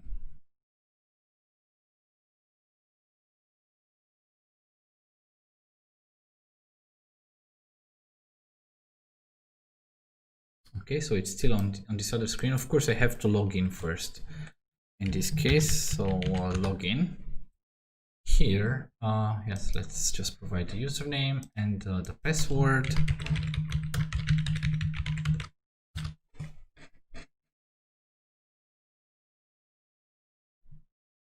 Okay, right now I'm logged in and everything should be fine. And now I go to logout. I'm still not redirected. But if I go to index, I'm logged out. So yeah, it's so it seems I'm doing something wrong here. Let's go here. Blazor pages redirect. Auto Blazor pages. Let's see. Stack Overflow, a developer's best friend. So I tried this, but the page does not redirect. So it is on get. And it's redirected. It's exactly what we did. And the answer is you are very close. This method needs to return an iAction result. Okay. Or task of iAction result. Okay. Oh my god. Oh my god. That was so easy. That, of course, iAction result. It should be like that. And here we should, of course, use the return. And this time, I guess, let's try again. But Stack Overflow always helps. So yeah, I guess that's this time it should actually work. So I just have a question. I assume, but just let me know if it's not true, that all of you who are watching right now, you are all developers, I guess. Is it correct? If somebody of you is not a developer, then just please let me know in the chat, because I'm curious to see if there is some non-dev here right now.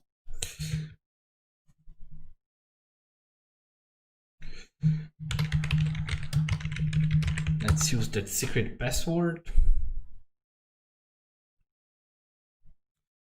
And right now I'm logged in. And then let's click the logout button.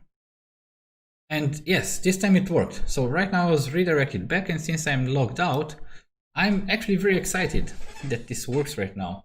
So I guess that from this perspective, the only thing that we need to do is um, thank you very much, Pavel. So yeah, I'm actually very happy. I guess the only thing that we would need to, or that I would like to look into is right now to make the login page actually look better. So I'm probably having right now a lot of failures when I try to load CSS and JavaScript files and images. So I guess we'll have to kind of address that. But I'm streaming already for 2 hours, and I guess I would need a short break. So, guys, I'm taking a 10 minutes break. If you can't wait and or if you want to go to sleep, I can really understand that. But I will continue afterwards because, as said, I'm still working and I'm still gonna work for probably at least 2 hours more on this project because I really have to get it done in 1 week or two max. So in 10 minutes, I'll promise you I'll be back and we'll continue to work on this project. So I would be very happy, of course, if you can still join me. But if not, just follow me either on Twitch or here on YouTube because I'll probably stream also tomorrow, also in the afternoon or the evening. And I will stream exactly the same thing. So I'll still be working on this application because there's still a lot of things to be done here.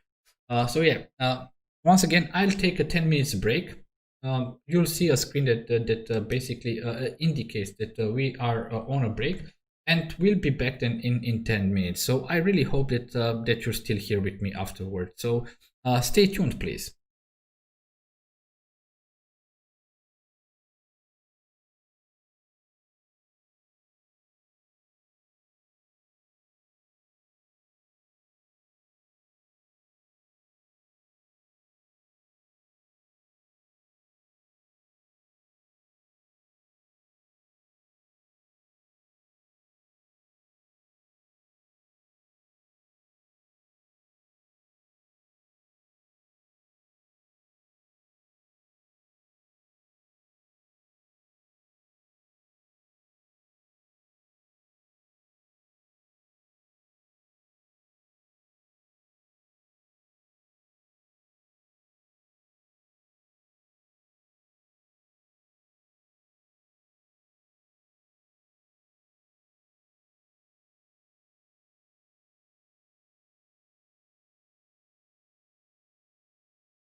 I'm back right now.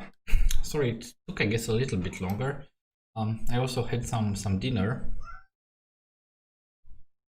So I see that some of you are still watching, so thank you very much for waiting here. That's very, very important and kind from you. Let's check also the chats. So I don't see anything new in the chat.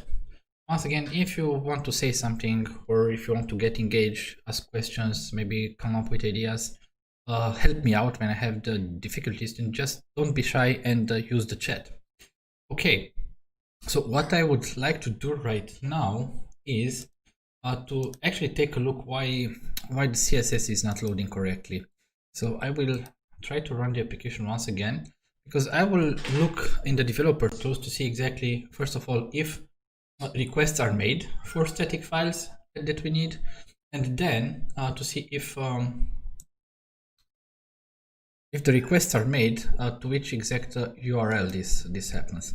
So let me open the developer tools first, and I guess we'll need we don't need this here right now. We need the network, I guess, and let's also clear it. So I see that some styles, I do have some styles. Well, then what exactly happens with the login page? Let's see. So what did actually happen? So actually, there was only one request for this logo PNG. Console doesn't have any errors. So yeah, this means that actually there was no request made for the static files. Let's see how we could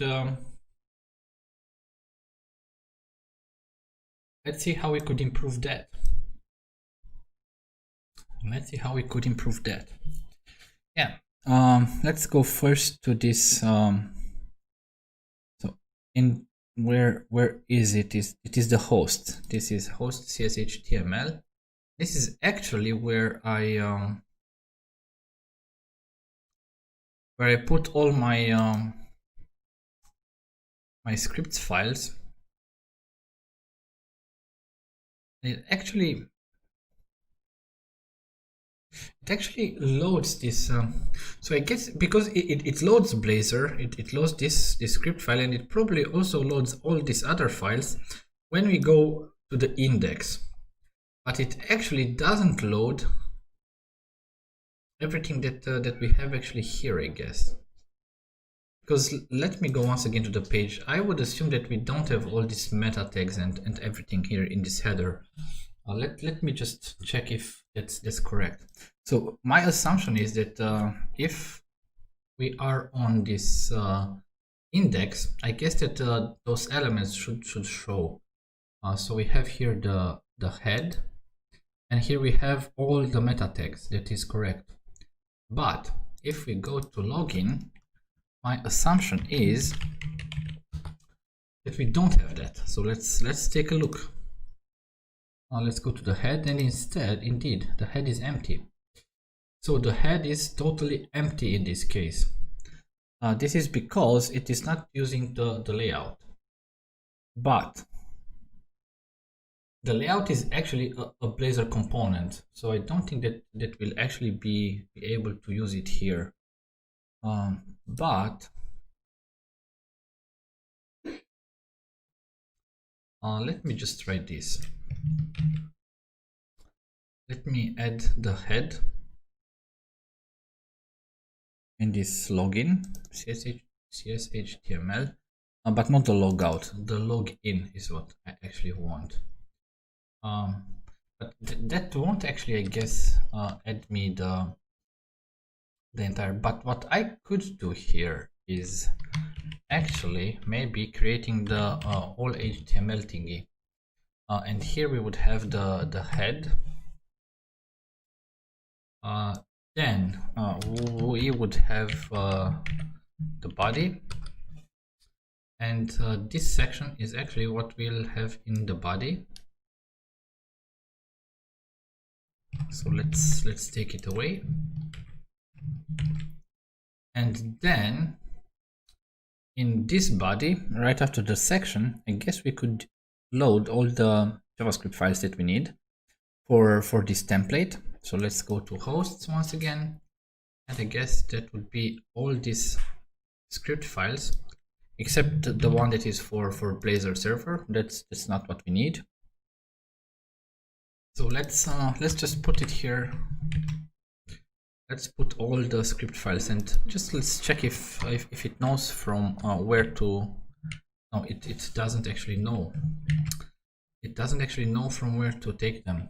But I'm not sure exactly how the Razor pages calculate those paths. So let's run the application once again. And right now we could check again, and at least I guess we should see something in the network. And in that case, we should just maybe see what resources do, or does this Razor page actually try to fetch. So I guess we could right now open this developer tools, and I guess I'll go to network and let me just clear everything, and let me right now navigate to login, and we see that it actually worked this time. Now that's strange. That's strange. So this time it actually worked. So this time it actually worked. That's actually what we need. This is how our login form should look like. So I'm fairly excited about that. I'm fairly excited about it. Of course, you would just need to add an image here to the background, but right now I really won't bother with that. But right now I'm excited that join your colleagues, teacher, and staff.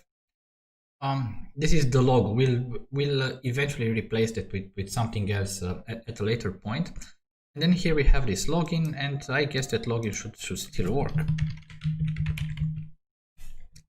And I should be once again redirected to the home.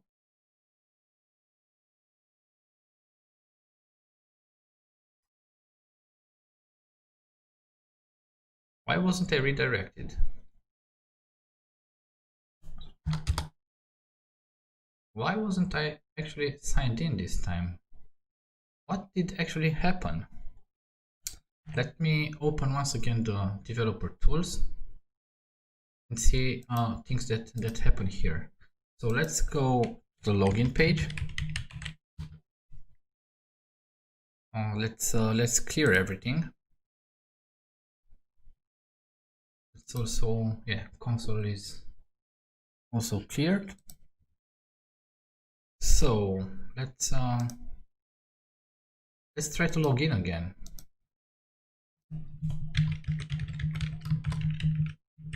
Maybe I provided the wrong password. Yeah, I guess I provided the wrong password. Yeah, because right now I was actually redirected and everything is fine. Let's just use the logout, and once again I'm redirected. And here login. And yeah, that's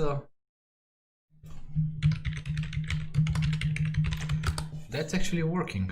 Cool. That's actually cool. Let's stop it and run it once more, because previously when we ran it, it actually didn't work. But right now I guess it should work again.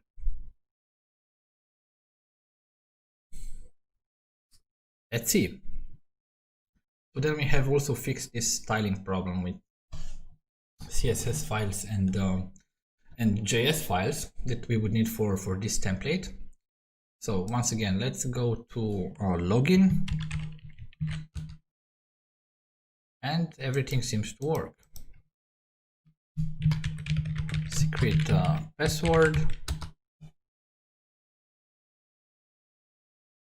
Okay, what happens this time? Yeah, it took a little bit longer until it's connected to the database. And here we see that it reads the claims, which is fairly cool. And logout. I'm redirected back here, and that's actually it. Yeah, that's well, I'm excited. That's some good functionality that we have right now. So at least when it comes to login and logout, we have what we actually need. And I guess that those two Razor pages, like the login and the logout, I guess that there will be, or those are the only Razor pages that we'll need here. Everything else will be done in these components. Right now there is one thing, because right now we would have, I think, to try to start to think and implement the layout and the home page, I say. So the home page right now is under pages, and it is this index. You see that it has a page, and I guess that this is something that we can even delete, maybe at a certain point, because we'll replace that with a real home component that will actually contain all, and that will be a real Blazor component that will contain all the logic and the layout and everything that we actually need here. So yeah, for now we'll keep this file, because we can maybe take some inspiration from it, maybe just a little bit later. Just let me check one thing. Okay, hello there. I see there are some new viewers. Thank you very much for watching. Once again, please don't be shy, and whenever you have questions, or if you want to engage in a discussion, don't be shy and just write in the chat. Just use the chat. That would be very, very important to me. Okay, so how to proceed right now? What do we need to do? What do we actually need to do right now? I guess the next thing to do is go to the layout and basically create our layout here, because right now we just have here a banner, a container, and that's basically it. And to understand what exactly we would like to do, as I said, I have a template, and I think that I guess we'll better navigate to all the pages, but it's not this one. Where is it? Friend finder. That's the one. And here, let's see what common elements do we have. What common elements do we have? So we have, first of all, this upper navigation part, and we have this footer. Let's see if that's the same element in all the other pages. Let's go to edit profile. Edit profile, it has this once again, and then it has this footer, which should be actually the same, I guess. Yeah, it's the same. And I guess that those are the two elements that are kind of in common. Edit profile interest, I would suspect it's very common, so everything with edit profile, it should look the same. Then what is FAQ? What we have in FAQ? Here, once again, we have this navigation bar on top, and then we have the same footer. Everything else is then different. What do we have then? Oh, sorry. We have this index. The index is actually the login page, and there are two versions of this login page actually. Yeah, and we've implemented a slightly simple form. We don't have the sign up functionality, because sign up will actually be done, or this application won't actually support any sign up. Everything, so users will be created by staff or by teachers. You can't simply sign up for this network, because it should be for one university. So that's actually what we've already implemented. And then I would say it's the newsfeed. That's kind of a functionality that we will need. And here there's again this navigation on top, and I guess it should be the footer or the button. That's correct. And the footer is the same. Then I guess that everything that starts with newsfeed is exactly the same, but the content that is displayed is a little bit different. The timeline, it's similar to edit profile, but all common elements here are basically, once again, the footer and the nav menu. And I think that yeah, I think that those are actually the elements that we'll actually need to put in a layout. And timeline about, it's probably the same thing, yeah, but it contains only the about information. Yeah, so in that case, I guess that's clear for now, that what we need to implement in the layout is actually only this top navigation bar, and of course the footer here. So let's try to go here in one of the pages, could be whatever page, I guess. And here, so what we have, the head. The head is something that we already have. So when we'll be using Blazor, as we saw, basically everything that we import here, like headers, like script files, like CSS files, and so on, they will be part of the application when we use actually a Blazor component. So we don't really need to add anything extra right now. But then we have in the body, and here in this body we have this header, and here the body has no specific class to it, and this header contains the entire navigation. And of course, let's just copy that. Let's just copy that. Because I guess this is the header that we'll need to place in this main layout. And the login layout is something that we don't need anymore, so we can simply delete it. And in this case, we also have imported it here, I guess, or no, we haven't. So yeah, then that should be done. So the login layout, we don't need it anymore. And here, actually, what we need, we just need here a place to put the body, actually, or actually the content that we actually want to put there. So let's actually delete everything to just not get distracted, and copy everything that we get here in the header. So that should do it. How was it was Control K to format the document, or Control D. Yeah, Control D worked. Okay, so we have this header right now, and we'll maybe try to see if we can split this in the different standalone components. But let's just first try to see how that is supposed to work. And then we have here this class with a div with a container. And I guess that this is what we have to create, and here is where we will put the body. So let's just create that. So it would need to be on this, and it would have the class container, and here we'll put the body, so that will be actually where our output, our Blazor output, will be displayed, so our components. And then let's go back where it is. Let's collapse this, and then we have the footer that we have to implement in the layout, of course. Then we have also this spinner wrapper. Yeah, let's take that also, because yeah, we might want to have a spinner sometimes when we load data. So just let's just add it to our layout. Okay. So it's then spinner wrapper. It's the footer. Control D. Okay, something went wrong here. What is actually wrong?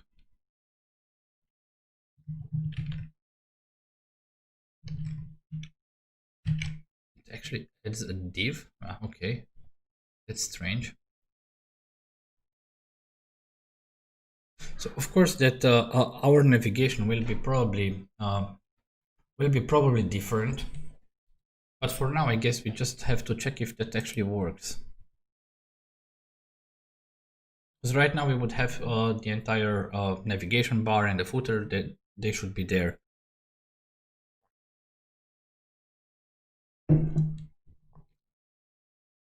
So let's see.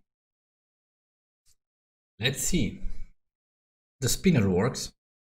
But then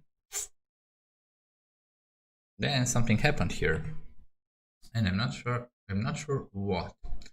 In the console, there's nothing to be shown. There's nothing to be shown in the console. In the, where is the network? Do we maybe try to get some JavaScript files that are not loaded? I don't see anything here. let's just reload that.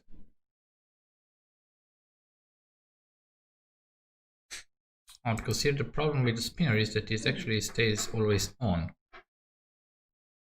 We have no network errors, everything was loaded correctly. But then that spinner, you know what, we shouldn't maybe waste time right now with the spinner. It's something that we might come to think about at maybe at a later stage. Let's just comment it out.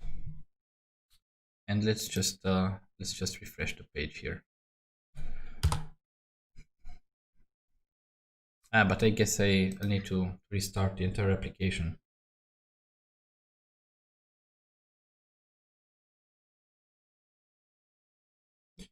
I guess I'll need to restart the entire application.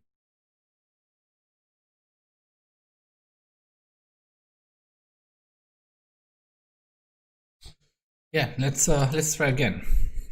And this time without the spinner. Hopefully we'll able to see something else. And we'll come to the spinner later.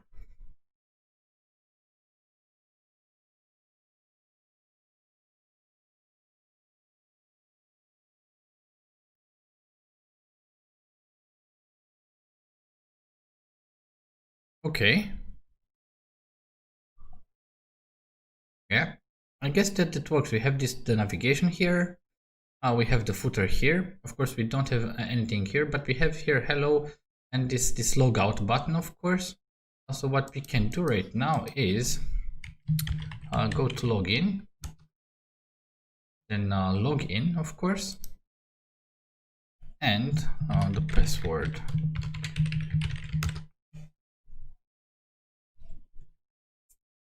Probably the password was no, it wasn't wrong. So yeah, here we see that hello and my name. So I'm logged in successfully right now. So yeah, I guess that's actually what we need. Now, one other thing that might be important, the idea is that the layout in Blazor is actually like a normal component. The only difference between the layout and a regular component is that the layout it basically just supports this body here, that it knows where exactly to place stuff or to place the content of our components. But everything else is actually the same. So purely theoretically, we could go to the navigation bar somehow, and maybe I guess I can easily, or I can visualize it easier when I have the application running. I said I'm really not that good with HTML and CSS. I'm not that I'm not good, but I really hate it. So yeah, I'll try to do it as easier as possible. My idea is that this hello and the name, it should be somehow displayed somewhere here on this navigation bar. And also, if probably we'll try to implement this actually just a little bit later, because if I'm not logged in, like for instance I'm logged out right now, then I shouldn't actually be able to see that everything. So for the case that I'm really not logged in, the only thing that I should maybe see, or if I'm not logged in, I should then simply be redirected to the login page, I guess. I simply should be redirected to the login page. And I guess probably there is some smarter way to do it, but as I want to do it as fast as possible, I guess that the only thing that, or what I could do here to make this happen, let's add some code behind, and we'll do something similar like we have in this in index.html. So we'll have in this we have this on initialized async. We'll have this one. Here we should navigate to, but we shouldn't navigate to logout. Let's just try to overwrite this. And sorry, where is the layout? Where is the layout? Here is the layout. Now in this layout, we have this override of onInitialized auth state. We went for the authentication state provider, and if user.identity is authenticated, then yeah, we could add the property name, private string name get set. So we set the name in that case. But we don't have the authentication state provider.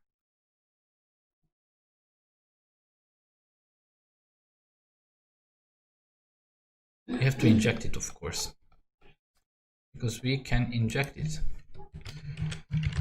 Inject authentication state provider.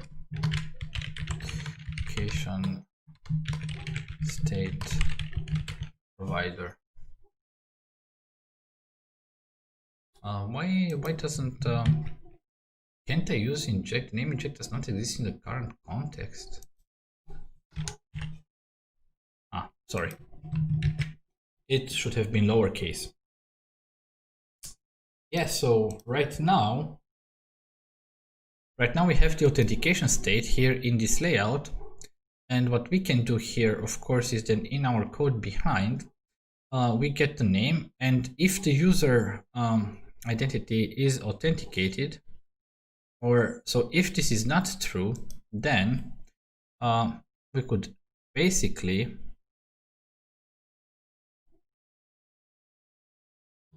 we could also guess, but then the problem would be, yeah, it's exactly the same. Let's see, inject navigation manager. So if we try to use the navigation manager in Blazor, I think it will try to navigate locally to a component that is called login, for instance. But that's not what I actually want to do. But let's try it. So we need to add an else here, because otherwise that's not what we want to do. So else navigation dot navigate to, and I say please navigate to login, and let's check if this works actually. This means then when this component, this layout gets initialized, actually it should do this check if I'm authenticated, and if I'm not authenticated, then I should be redirected to the login page. Let's see if that happens. It actually happened. That's actually cool. And right now, when I go back here, secret password, it takes longer, and right now I'm done. And here once again, if I go to logout, I'm automatically redirected to the login. Yeah, that's actually cool, because I shouldn't be redirected to the home page. That's actually cool. So yeah, I'm really happy that this actually works. That's kind of nice. So once again, if we log in, then we'll be able to see that. But if we are not logged in, we just see the login page no matter what. So yeah, that's actually the behavior that we actually want. Let's see if that persists throughout the session. So but it should, because we are using cookies. So let's log in. Then let's just close the application, and let's just run it again. Theoretically, it should find the cookie, of course, and I should see the regular layout.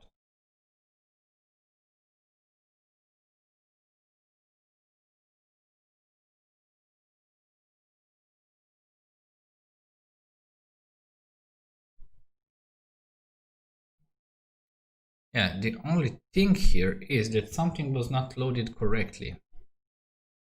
Something was not loaded correctly in the first time, and I can't really understand exactly why that happened. I can't really understand exactly why. Let's try again. Is that something, I don't know, something related to what actually?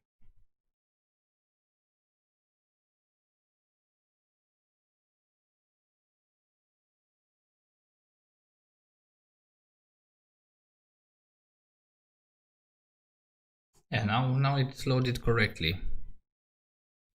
Here we have an unhandled session occurred. Okay. What exception do we have here? Console. We don't have any exception actually. Probably some exception in the JavaScript that they are using in this template. I don't know if I hit reload, what happens. Actually, nothing. Let's try it once again. I don't exactly understand why the first time that we ran the application, something seemed to really not be loaded correctly. So yeah, let's do it again. And right now we still have this total. We still have this thingy. Yeah, so right now it actually works fine. And I don't know, maybe the proper way to do that, so everything that we actually do here is actually here in this, where should it be, in app.razor. Here I can specify that if it's authorized or authorized view or something like that, then we should display that. But otherwise, how can we simply redirect? Yeah, I guess I don't want to lose any time with this right now. I'm glad I've implemented this functionality right now, and it works, and it's actually very logical what we do here. Because once again, when we load our layout, when it gets initialized, we actually check the authentication state of the user. So if the user is authenticated, and if yes, we basically use this. We get the name of the user from the claims, but else we just navigate to the login. So that's we shouldn't be actually able to display anything with this layout if the user is not authenticated. Yeah. So in this case, I wonder where could we just simply put the username. Here is the brand toggle get grouped for better mobile display. Okay, that's then we have this collect the nav links, forms and other content for toggling. So this is yeah, what we collapse. What do we have here? The nav bar. We have a drop down. What is that drop down? We have several drop downs actually. For each one, we have here a drop down. I will probably also have drop downs here, so I won't just simply want to delete that, because we'll probably have a lot of drop downs. But I guess what we need to do, I guess we have this this unordered list, and then we have drop downs actually for each items. There's a drop down for and each dropdown contains actually image arrow right png. Each dropdown contains actually another list. This is also class dropdown, the contact. What was that? Where is it? Contact. This is actually. But why does the spinner not work in my case? But I really don't won't investigate this right now. So we have this contact, and actually I guess this contact will have somewhere here in the footer. We don't want to have it there. So I guess we'll just replace instead of contact, we'll just display the name. And yeah, probably at a certain point we will so we don't need an href here. But what we will need is most probably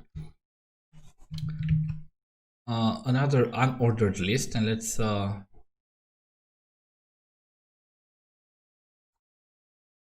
is drop down button area through. Trying to understand what exact image is down arrow. Because why does this? So basically, if I click on all pages, then this is displayed. I'm not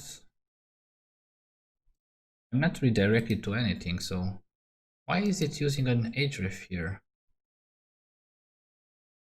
Why is it actually using an href there? I can't really.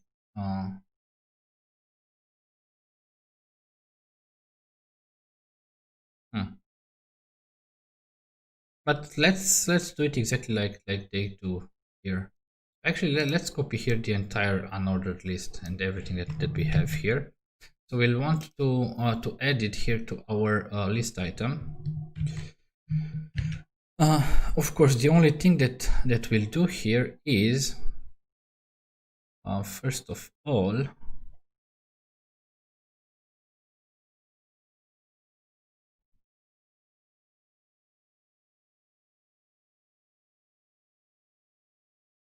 area expanded. Here it would be all pages, and then the image, and here actually that's, I guess, the let's try to make this just a little bit easier to read. So here, instead of all pages, we can just well, we would probably use also, well, something a little bit more complex, but we'll create a component for that maybe later. But for now, I just want to display the name.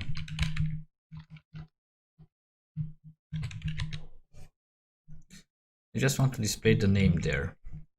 And then from all these type of drop downs, for now, I guess we simply delete everything here. We simply delete everything here. Or yeah, I guess we will delete everything here for now. Or maybe just comment out to see exactly, or to have the classes and everything. So right now I just want to have the name there in the layout. Let's see if that actually works. Let's see if that actually works.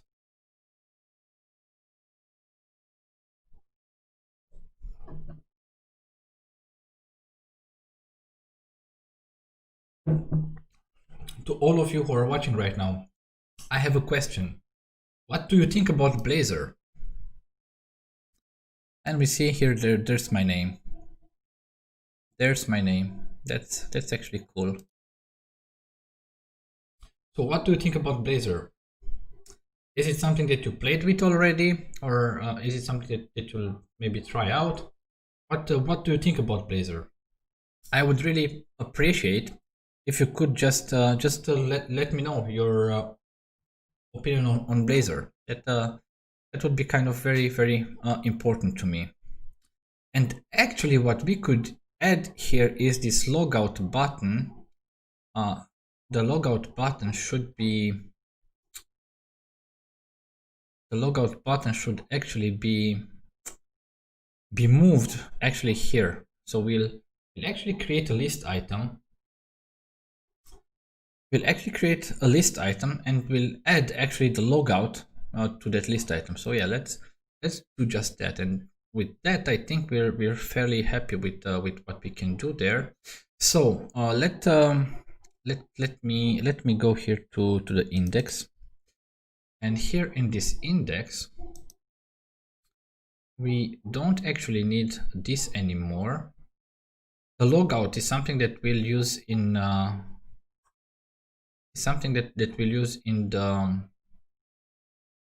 So here it is actually a button. Let's actually don't necessarily copy the button. It could be simply a link, so we can just say the only thing that we would need to copy from here is actually this logout method. So yeah, let's go back to this main layout. We already have our code behind here, but now what we want to do is actually, where was it? It's not in the footer, it's actually here. So actually, you can just uncomment that, and here let's just write the text logout. I don't know, should I write it separately or like that, logout? I'm not sure. We can change that later.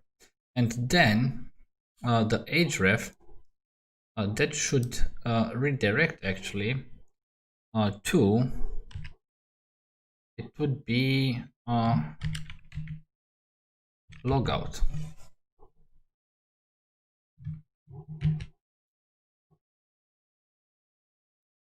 I'm not sure exactly how this href would work in Blazor, to be honest,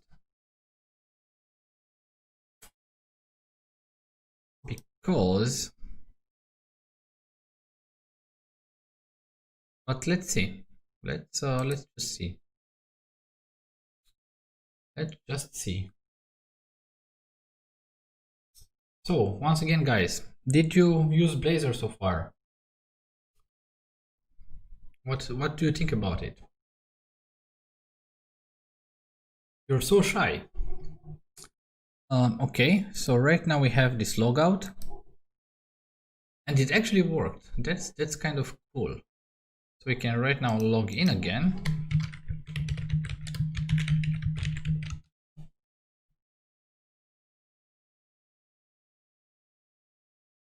Yeah, that's kind of cool. So right now, basically, no matter what other components we add, when we go under account, we'll have a way to log out.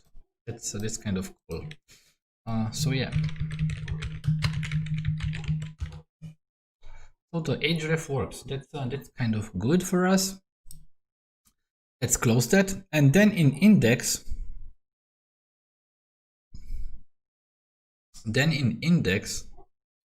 we can actually delete the button. We can actually delete everything in index, I guess. That's actually the index part is what we'll look into right now, I guess. So in this index part, but I don't want to call it index. I want this to be my home component, maybe. I want this to be my home component.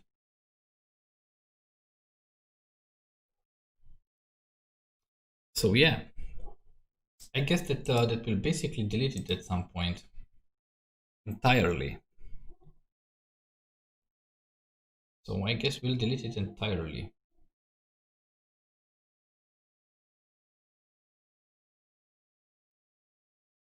I'm thinking.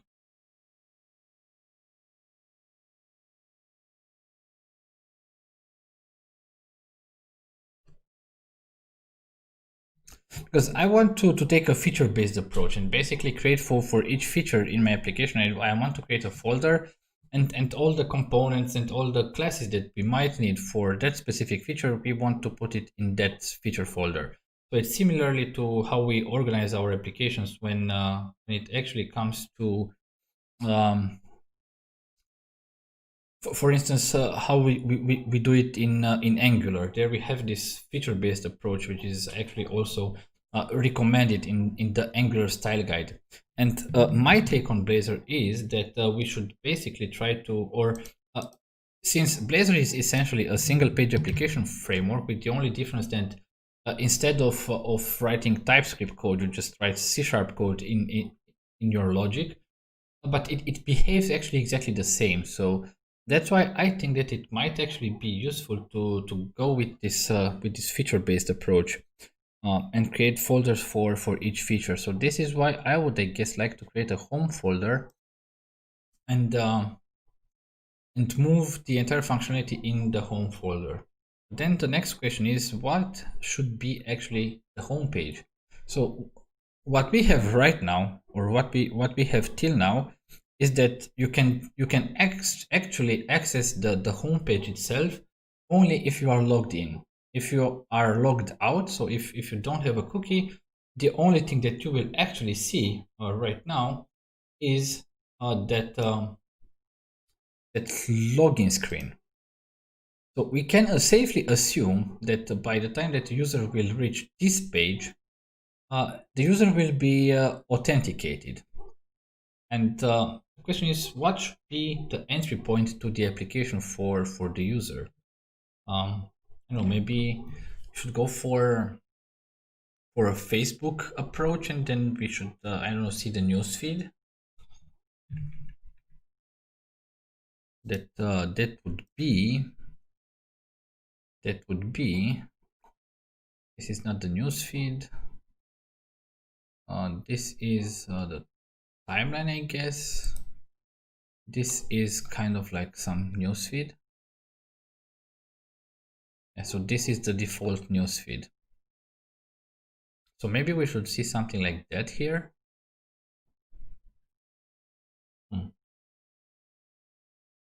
I guess that should be actually our homepage right now. Of course, we can just add a basic layout for this. And then of course we'll add different type of functionality.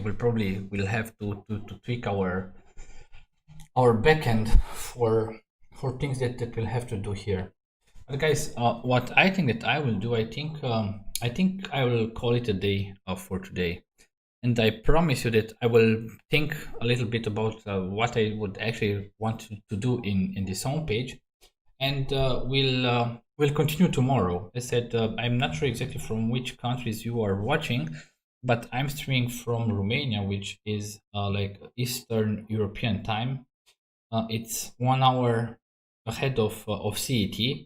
So I will start probably at around, let's say maybe 5 CET, something like that, which would be 4 in the UK.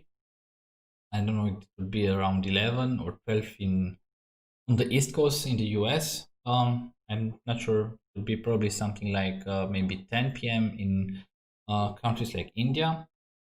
So yeah, I guess I'll continue tomorrow at that time.